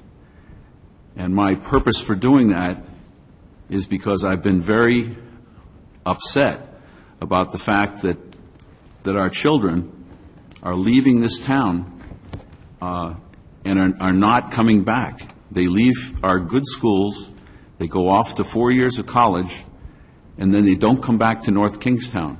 Whether that's for job opportunities or for the high cost of living, I can't say. And I've said this story in front of the town council. I asked my daughter, of all of her friends in this high school, and she had loads of friends, how many of them are living in North Kingstown today? Not a one. And neither is she. So rather than cutting programs, and this goes for both sides, town and school, I'm saying let's cut some of the subsidies that where we're giving away money. Let's cut the subsidies that we're giving to the fuel companies that we've talked about tonight. When those windows are open in the middle of February in the high school, and the oil money that we're spending is pouring out into the atmosphere. Let's cut some of the subsidies that we're giving to Jamestown. I know every time someone mentions Jamestown, and I'm not the big Jamestown guy, it's Mr. Mudge, who's not here tonight, but all the eyes start to roll. But we are subsidizing Jamestown. Let's stop subsidizing on the town side. I've heard that there's this brand-new hotel over in the Quonset that's not paying taxes. Their first year is a 0. Why is that? Why are we subsidizing them? A very large hotel firm. Why are we giving these things away? That list that I brought up, that I wanted people to actually take a look at, of the money that's going out of this school system and it's going to other towns. Is there some way that we can stop spending the money elsewhere and bring that money back? I mean, these are the things that I'd like to cut, the subsidies and the waste. And I want to offer a challenge to Mr. Cerisi, is if you want to go back in front of the town, they haven't made their final decision yet. And I've made this offer before, and I've been turned down, so I'm making it again. If you want to go back over there, I'm more than happy. I would like to sit down and have some kind of a brainstorming group that is actually working together instead of against each other, and bring in a Mr. Mudge, bring in Mr. McGuinn, bring in Mr. August, some of these people who come up and speak to us month after month, ever since I've been sitting up here. These people have stood in front of us and told us how we're wasting money and letting it go out of our hands and go somewhere else, and try to come up with some honest ways of bringing this money back into our school system. It's not just a matter of cutting teachers and cutting programs. Now, speaking of the size of the staff, I don't believe, and I could be wrong, but I don't believe, since I've been sitting on this committee, that there's been one position that's been vacated, I could be wrong, that we haven't gone ahead and decided to fill. There's your perfect opportunity to save some money. I know we're going to come, I see it coming right up at the very next thing that we're going to talk about. We have 7 high-level administrators that we're going to vote on tonight. And I have a few comments to make about that. But these are some things that I think we should be brainstorming. I think there should be a subgroup of this committee, and maybe even meet with some of the people in the town. I agree with you, Larry. I don't think there's somebody over on that town council that's doing the kind of looking that Mr. Mudge and some of these other people are doing into our budget. I don't see that happening over there. And so, consequently, I don't know how much fat there is. And you're right. All I hear is them talking in the newspaper about how they're the lean ones. Well, I don't know that. So that's my offer, and it's still on the table. Thank you, Mr. Thompson. Mrs. Avanzado. Just 2 quick things. I didn't get to mention, and I wanted to mention, that at the April 6th Town Council meeting, the Town Council approved a bond, or to go out for a bond, $850,000 to put artificial turf at McGinn Park. And as everyone on this committee knows, we are trying to get a bond for our school buildings, which really we need to keep up with these buildings, with our assets, our fixed assets, or they will be in tough shape and we'll have no choice but. And when we're going up against a bond for turf, I don't think that helps what we're trying to do, and I just don't see it in this economy. Just wanted to mention that. Thank you. Does anyone else have anything else to say? Mrs. Benson. I just want to say that we have bond money left from the last bond that we floated in the school department. We have, I think it's about $2 million, isn't it? We happen to use. It's already been pledged to do projects, Mrs. Benson. Well, I'm glad to hear that we're pledged to do projects, because speaking in bonds, we had that left for many a year. What projects are we doing with that? I think if you check with Mr. Draper later, he can tell you one of the things was on tonight's agenda, which is the lavatories over at Whitford Middle School. That's good. Which go back to the days of Odegot. Of who? Explain to us who that is. That's an old man, long time ago. Anyway, okay. I just want to finish up this conversation to let everyone know that next Monday evening, the Town Council will be taking up and working on their budget, the total budget, actually Monday, Tuesday, and Wednesday, and they're supposed to have their final budget ready for Wednesday. They have already said that the very first thing on their agenda Monday night will be the school budget. So if anyone is interested in voicing an opinion about the school budget, that would be the time to present themselves to the town council. I did a little homework and reviewing the town's budget in particular, and I think this is important.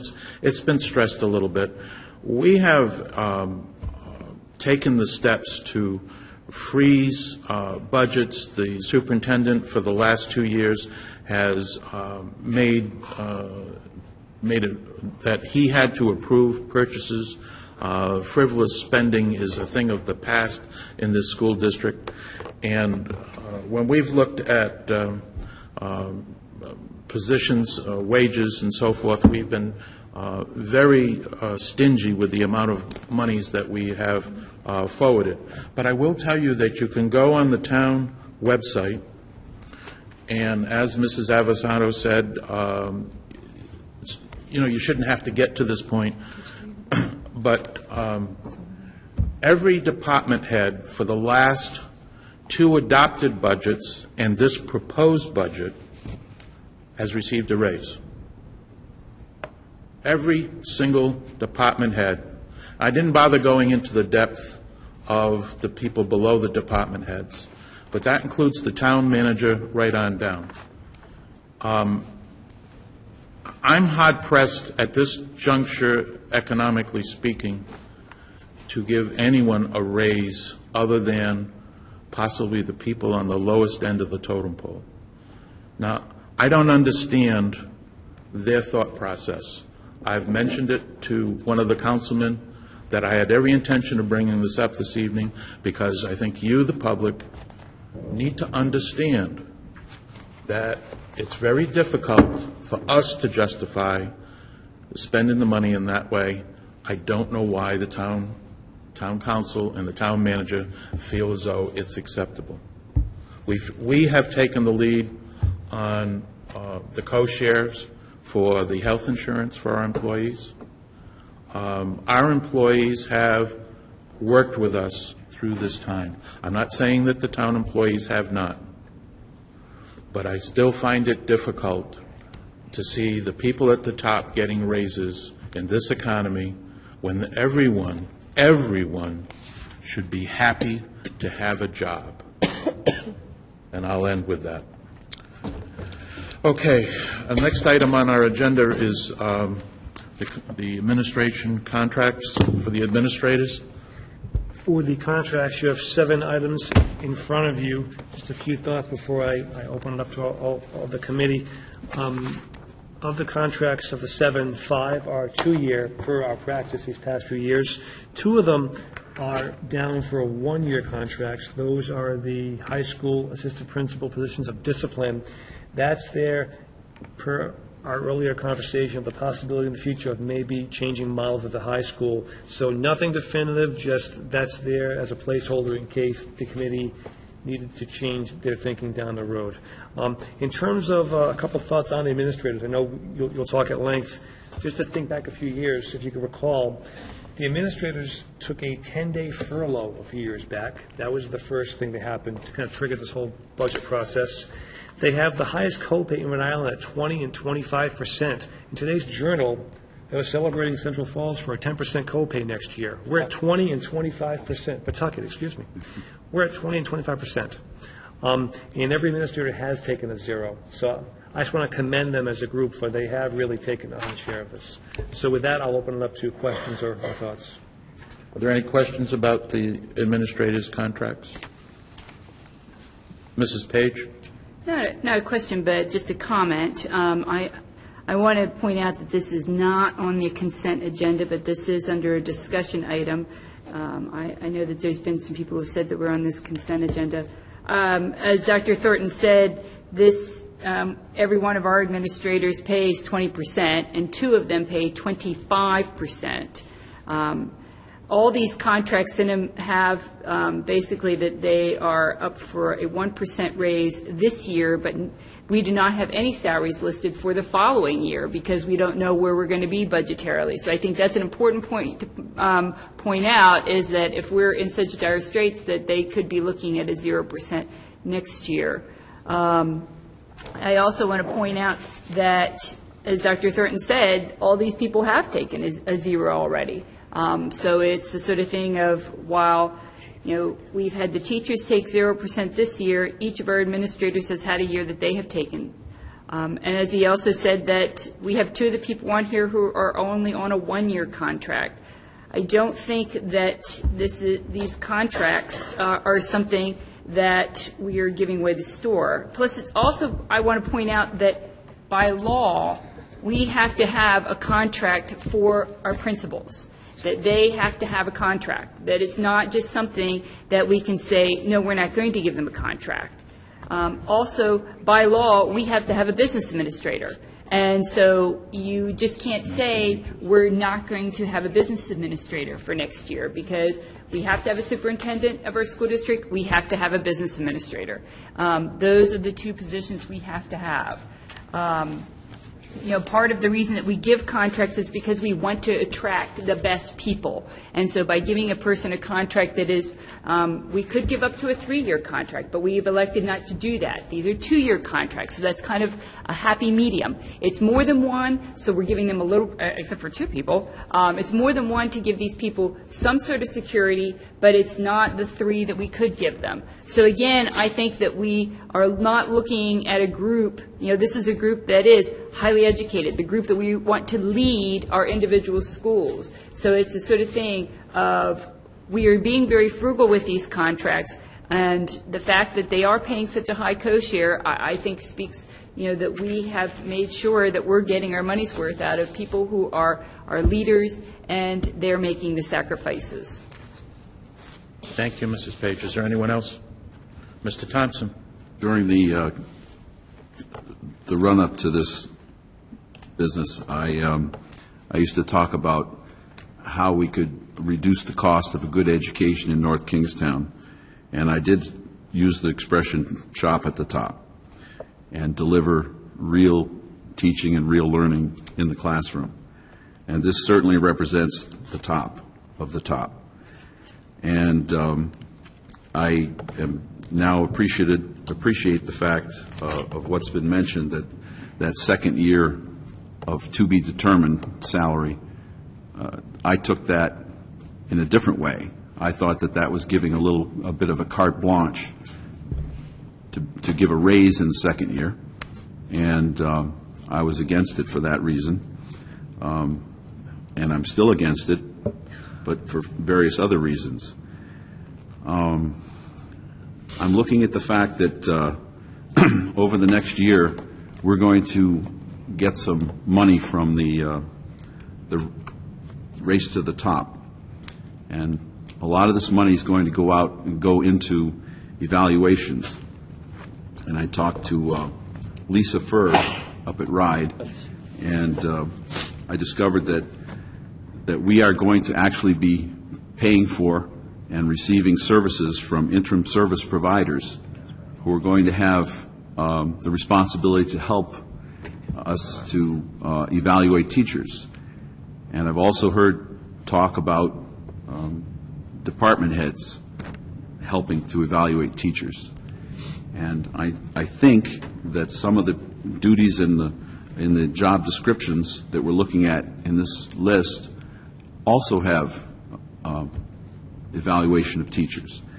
So I just think that there are some ways that we could perhaps change the duties or combine duties.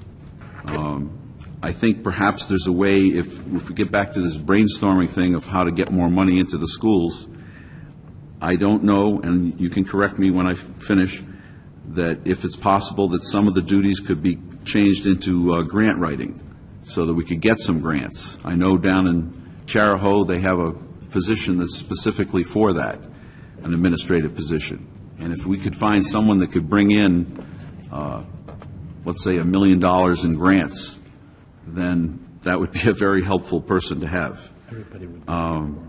We could look with some cooperative, sitting down and looking at things, I think we could ask ourselves, is there some way that perhaps one principal could cover several schools?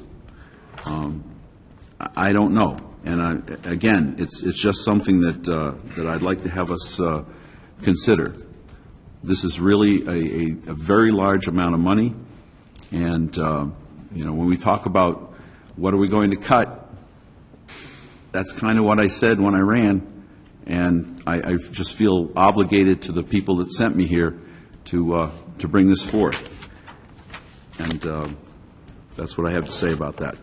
Thank you, Mr. Thompson. Mrs. Page?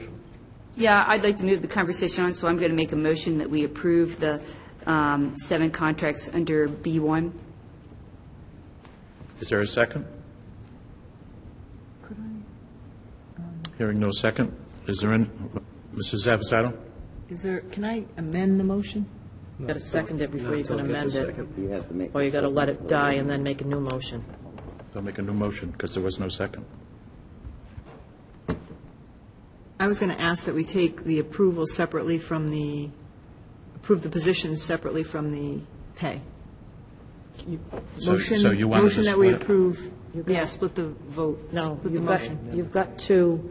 you've got to approve some pay tonight for this year. So you don't want to separate. I think what she is trying to say, because of the way that the recommendation is, the first part of it is to renew a contract. The second part of it is the recommendation for the 1% in the first year. So why don't you just, in your motion, change what you want the 1% to be? Okay? So what do you want the 1% to be? Yeah. Mr. Cerisi? Thank you, Mr. Chairman. I just want to make sure I'm following the process. I know Mrs. Page has made a motion. I haven't heard a second, so I'm assuming that without a second, that motion failed. Right. Okay, so I'll put a motion on the floor to approve the 7 contracts at the same pay rate next year that they're currently receiving this year. And if I could have the floor just to make a few comments on that. Can we get a second first? I'll get a second. Okay, there is a second. Yes, Mr. Cerisi? Thank you, Mr. Chairman. Thank you, Mrs. Page. My comments are this. I think the direction that the Department of Education is moving in, and that I think the previous school committee was moving in, was to have a merit pay system in place, where pay raises weren't standard automatic pay raise. They were more based on performance, merit pay, so on and so forth. I know that's the position that the State Department of Ed wants to go in with teacher contracts and whatnot, and I feel as though we should lead from the top, do that with our administrators. And I know that's a process that we started last year when we approved some contracts with merit pays, and we approved the line item in the budget for merit pay for the superintendent to do staff evaluations and provide merit pay to those staffs. The amount, of course, would depend on how their evaluation was. And I know the superintendent can speak better to that than I can. But I would like to see us move back to that direction, where we were moving in last year, where it seems the State Department of Ed is trying to get to. And again, rather than have these automatic standard pay raises, they're based more on performance, merit pay, so on and so forth. I think, the superintendent has some good tools in place to measure his staff for the goals and objectives that he sets forward for them, and their pay increase or no pay increase would be based on their performance towards the goals and objectives that he works out with them. And again, I'll defer to the superintendent to speak to that in a moment. So I'd like to see us move more in that direction. Rather than approve these pay raises, I would like to see us, maybe a conversation for next meeting, but to reinstate the line item in the budget that we removed, where the merit pay line item in the budget that we removed during our budget process. And again, that would be a conversation maybe for our next meeting. That's my thinking. Absolutely, I want to make clear, no reflection on these 7 individuals whose contracts are before us tonight. You know, I know they've all received very positive, very favorable reviews and evaluations from the superintendent. My personal interactions with them, whether it be out at the administration building or out at the schools, has always been very positive, and I think they do a great job in operating during some very difficult times. I know there's a lot more being asked of the administrators and the principals from the Department of Ed as far as new guidelines and regulations that come down. So obviously their workload and their hours have increased. Given the financial and the economic times, the pay's not increasing with the workload. I mean, that's the truth of the matter. So I just want to be clear that my comments or my position is in no relation to their performance. I'll end on that note, and I don't know if you want to give the superintendent an opportunity to speak to. Sure. Dr. Thornton? Just a few thoughts. Yeah, a merit conversation is something I'd welcome to have. We certainly do that on a different meeting. I would just ask if we did that, we'd have to really have the entire conversation. As you see here, you only have 7 individuals. You have other folks in the budget book not before you. You can't create a different class of people by separating them. There'd have to be an entire conversation if you wanted to have that. So I welcome it, as long as I would have the capacity to really do it well. And I'll leave it at that for now. Anyone else have any questions? I have a question on page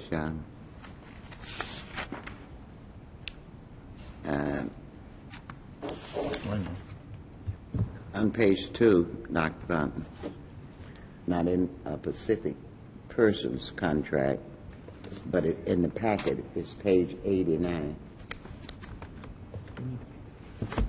Packet page 89.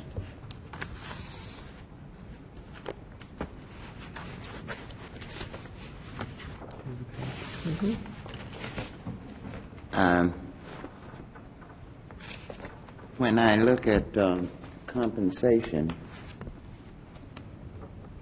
and what it is, and then I go down to retirement after 10 years, $250 for administrators, and so forth, I'm worrying about how we can complete the obligations for some of the compensation. And Mr. Cerisi brought out a good point. I think that's the biggest thing about it, because I think you're talking about policy GCB, and you're also talking about what's called OPEB, or other post-employment benefits. So if someone retires, do we have the money to back it up and pay them to finish their contract? The answer is we have a very low OPEB number. Most towns, our town included, have a very large OPEB number, police and fire, health care after they go. We have a number right now through UCOA for the early retirement incentive, but it's a very low number. So the answer is yes, we have the ability to, if someone was to retire, a principal, as happened this year, we can and do pay them the dollar amount per GCB. And the next question would be, why do principals have to have a contract? That's state law. State law. Does it say principals, aren't they considered at-large employees? I'll defer to the attorney. No, there was a policy passed by the Department of Ed several years ago that indicated that principals needed to have contracts. We put them in we actually put them in North Kingston 3 or 4 years ago when we realized they didn't have them. And it's a requirement that all principals be under contract. So that is a state law. That was one of the things. I know a superintendent has to have assurance of so many years by state law. No, but a principal has to be under contract now, because now it changed, like probably changed when we were in the General Assembly. That didn't change. I worked on labor. Must have been after I us. was always a member of labor, and that was one thing that we made sure of, that in the Department of Education, I can't quote you the number, but it says no superintendent shall be hired within 3 years. But they didn't mention, I don't think, So could you get me that material in the state law? I will. I'll get that Thank for you. you. Thank you, Mrs. Benson. I have a couple of quick comments based on the discussion here. I want to make sure that the public is aware that some of these administrators' contracts actually are being frozen for the second time. So while others in the district have, in fact, received raises, it could be because of contractual, or it could be for labor agreements, there are some here who, for the second year in a row, are being frozen. And I guess I would say that I would challenge the town to assume the same posture and start freezing salaries for individuals instead of giving out raises at this point in time. We have a motion and a second. Roll call vote, please. Lorraine? Could you read the motion, please? The motion is to approve the 7 contracts at the same pay rate next year that they're receiving this year, made by Larry Cerisi, seconded by Kim Page. Linda Avanzado. Yes? Melvoin Benson. Come back. And Mel, would you please vote? Come back. Larry Cerisi. Yes. Kimberly Page. Yes. Joe Thompson. No. Richard Welsh. Would you come back, please? Melvoin Benson. This is the second time, no. Richard Welsh. Yes. Motion passes 4-2. Thank you. Okay, moving on. Mr. Chairman, just one quick comment, I'm sorry. Yes. I'll be very brief. I just want to be sure, and I know you and the clerk will take care of it, but if we have room on our next agenda, if we could get back to that GCB policy, our favorite policy, and get into that merit pay discussion, because I really think moving forward, when the superintendent sets his goals and objectives with his administrators, we are hindering his ability to I agree with to that. do this, and I'd like to, and I don't want to do that. Yes. Lorraine? I'll put it on the next agenda, yeah. Thank you. Okay, next item is CIP, existing bond and future bond. I have nothing at this time. Nothing, okay. We did the next item, Fishing Cove Playground. The next item is the Jamestown contract. Tonight, we have in attendance the Chair of Jamestown, Kathy Kaiser, and Julia Hall from the school committee. And over the past several days, we've done a great deal of work on the Jamestown contract. I'm very happy to say tonight we have something to bring in front of you. You have 2 pieces, if you will. You have the body of the contract, and you have what's called Exhibit A. The body of the contract talks about simply the nuts and bolts, and Ms. Carroll did the lion's share of the work on that for us. Appendix A is what we really worked on. It's the nitty-gritty of the formula and the detail. So we can go however you want to go through this. We can talk about the body first, the appendix first, wherever the committee wants to go. We can just have your questions drive how we do this. Mr. Cerisi? Thank you, Mr. Chairman.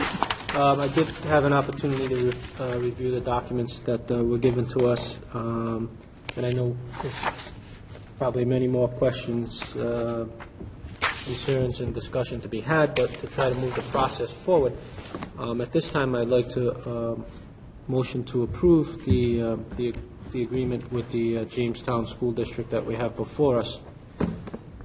Second. Thank you, Mrs. Avanzado. And just real quick, I know that the superintendent and his central office staff, Mr. Draper, and Ms. Carroll, and our chairman and vice chairwoman, Mrs. Page, and the Jamestown people have put in a tremendous amount of hours in fine-tuning this contract and fine-tuning this language. So I just want to thank them for their time and their effort and their patience. I want to make it clear that I fully support continuing our relationship with the Jamestown School District and the Jamestown community. I think that they've been a wonderful asset to not only our high school but our community as well. And I look forward to continuing that, and again, thank them in their partnership. So thank them for coming tonight. Lorraine? You understand that Mrs. Avanzato did the second on that? Yes, I did. Okay, thank you. Were there any questions regarding this Jamestown contract? Hearing none. All in favor, please say aye. Aye. Opposed? Motion carries. Thank you. Okay. Now, next item is policy. Mrs. Page. Great. I laid at everyone's table here tonight a revised GCF. While we did go over this our last policy meeting, Joe caught a few typos. I did pass this on to Mary Ann Carroll at our executive session, and this is a new policy because this is talking about how to recruit, support, and retain highly effective staff. This was written by our attorney, and so unless there are some questions about this, I know that Dr. Thornton was telling me earlier that they share policy at different superintendent meetings, and there have been a couple of other schools that have already adopted what I would call our policy. So it's the sort of thing of I would make a motion that we approve GCF. Second. Any discussion? Hearing none. All those in favor say aye. Aye. Opposed? Motion carries. In approving GCF, we have to recode. We have another policy that is also entitled GCF, so we can't have two. So we need to recode the one about pre-employment physicals to GCF1. I make that motion. Second.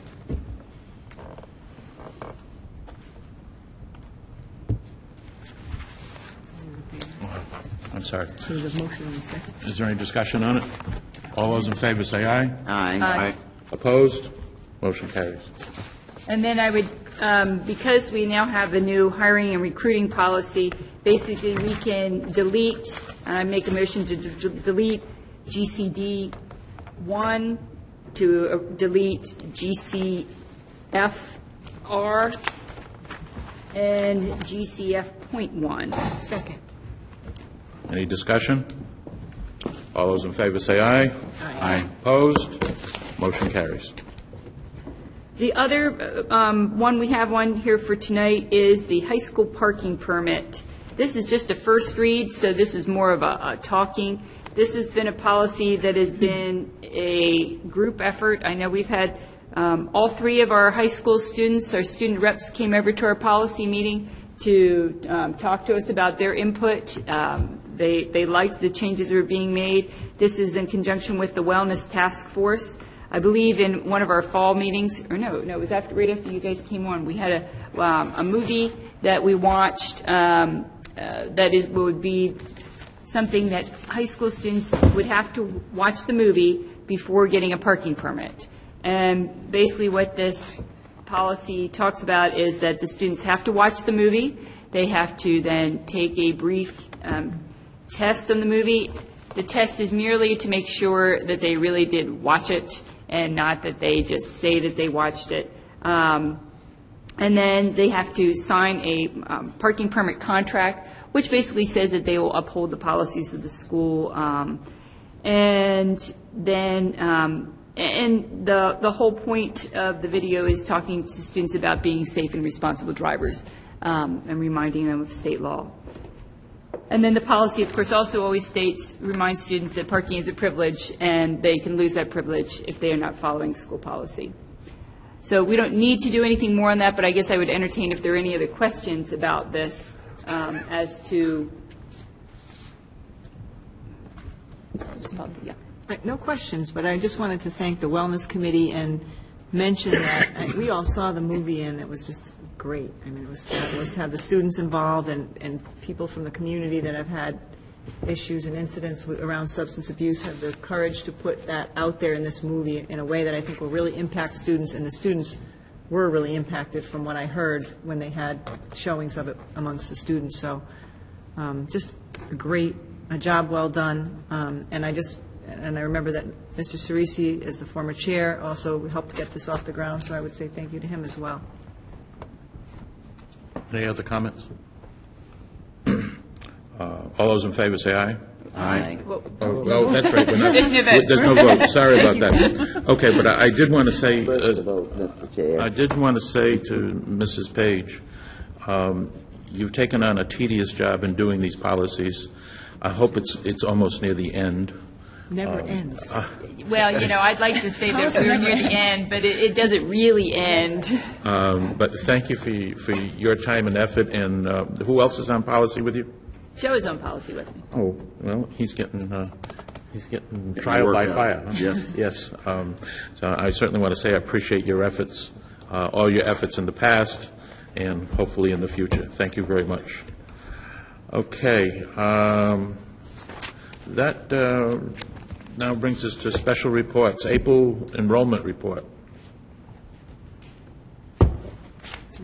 It's in your attachment.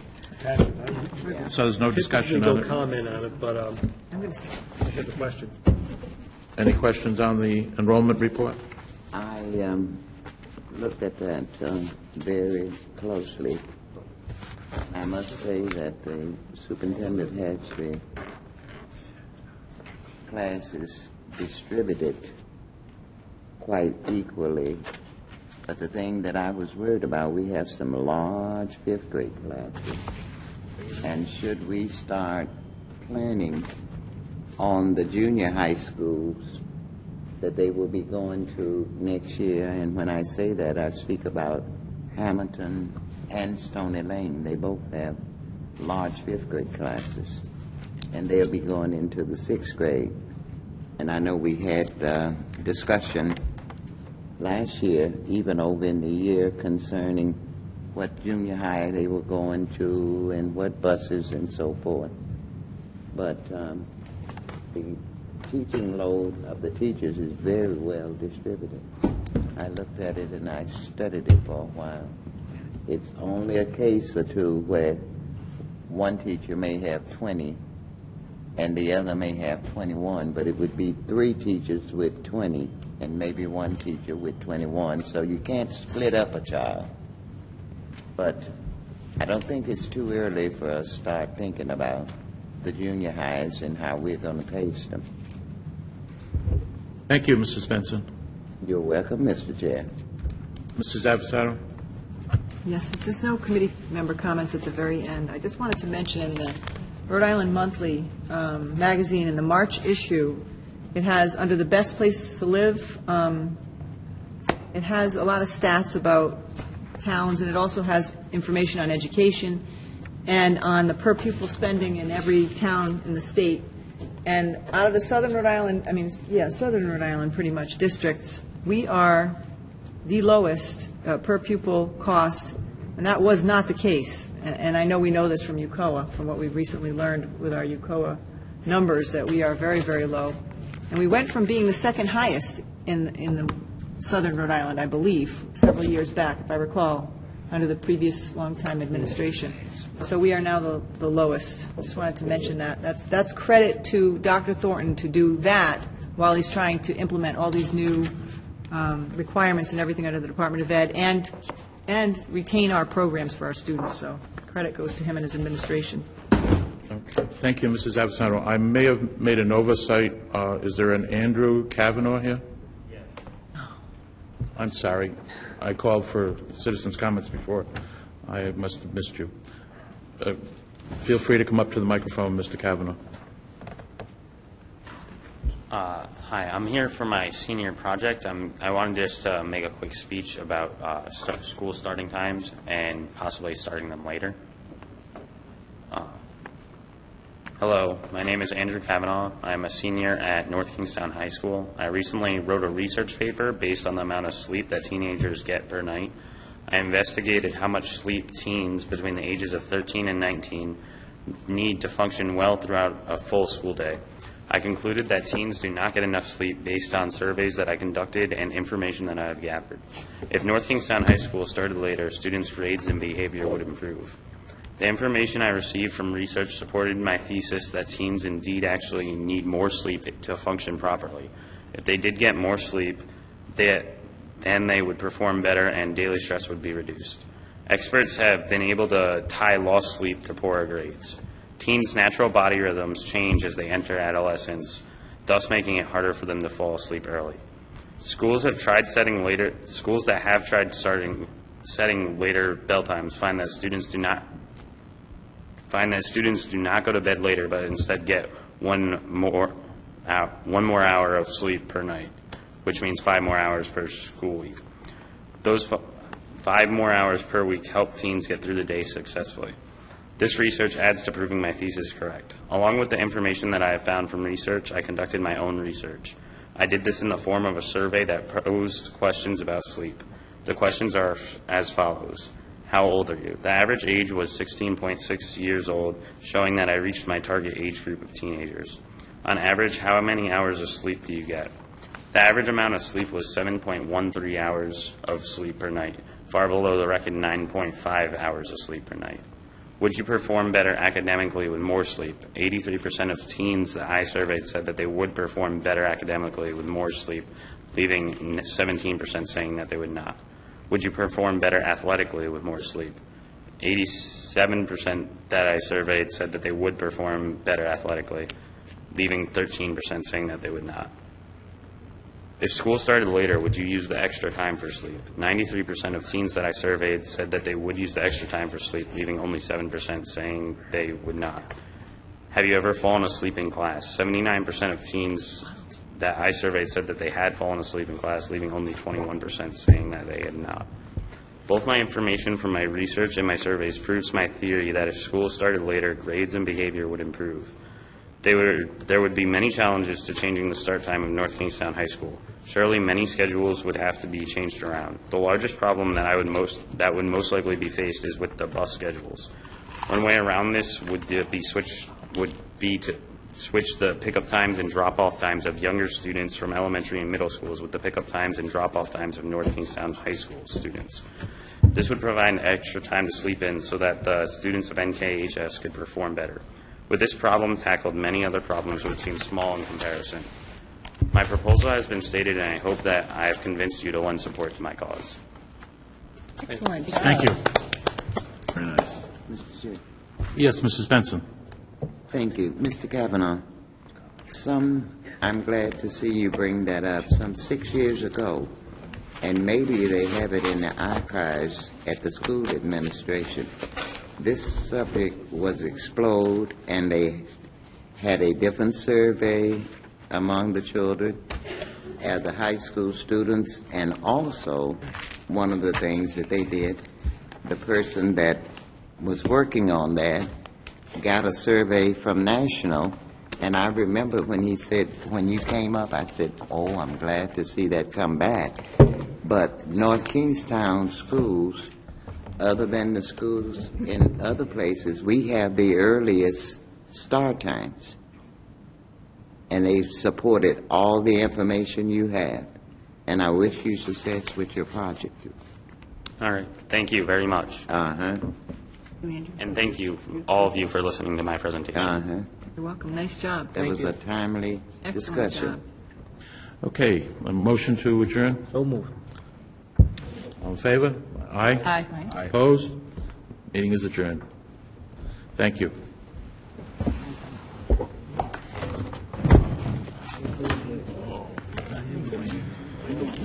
Where is it?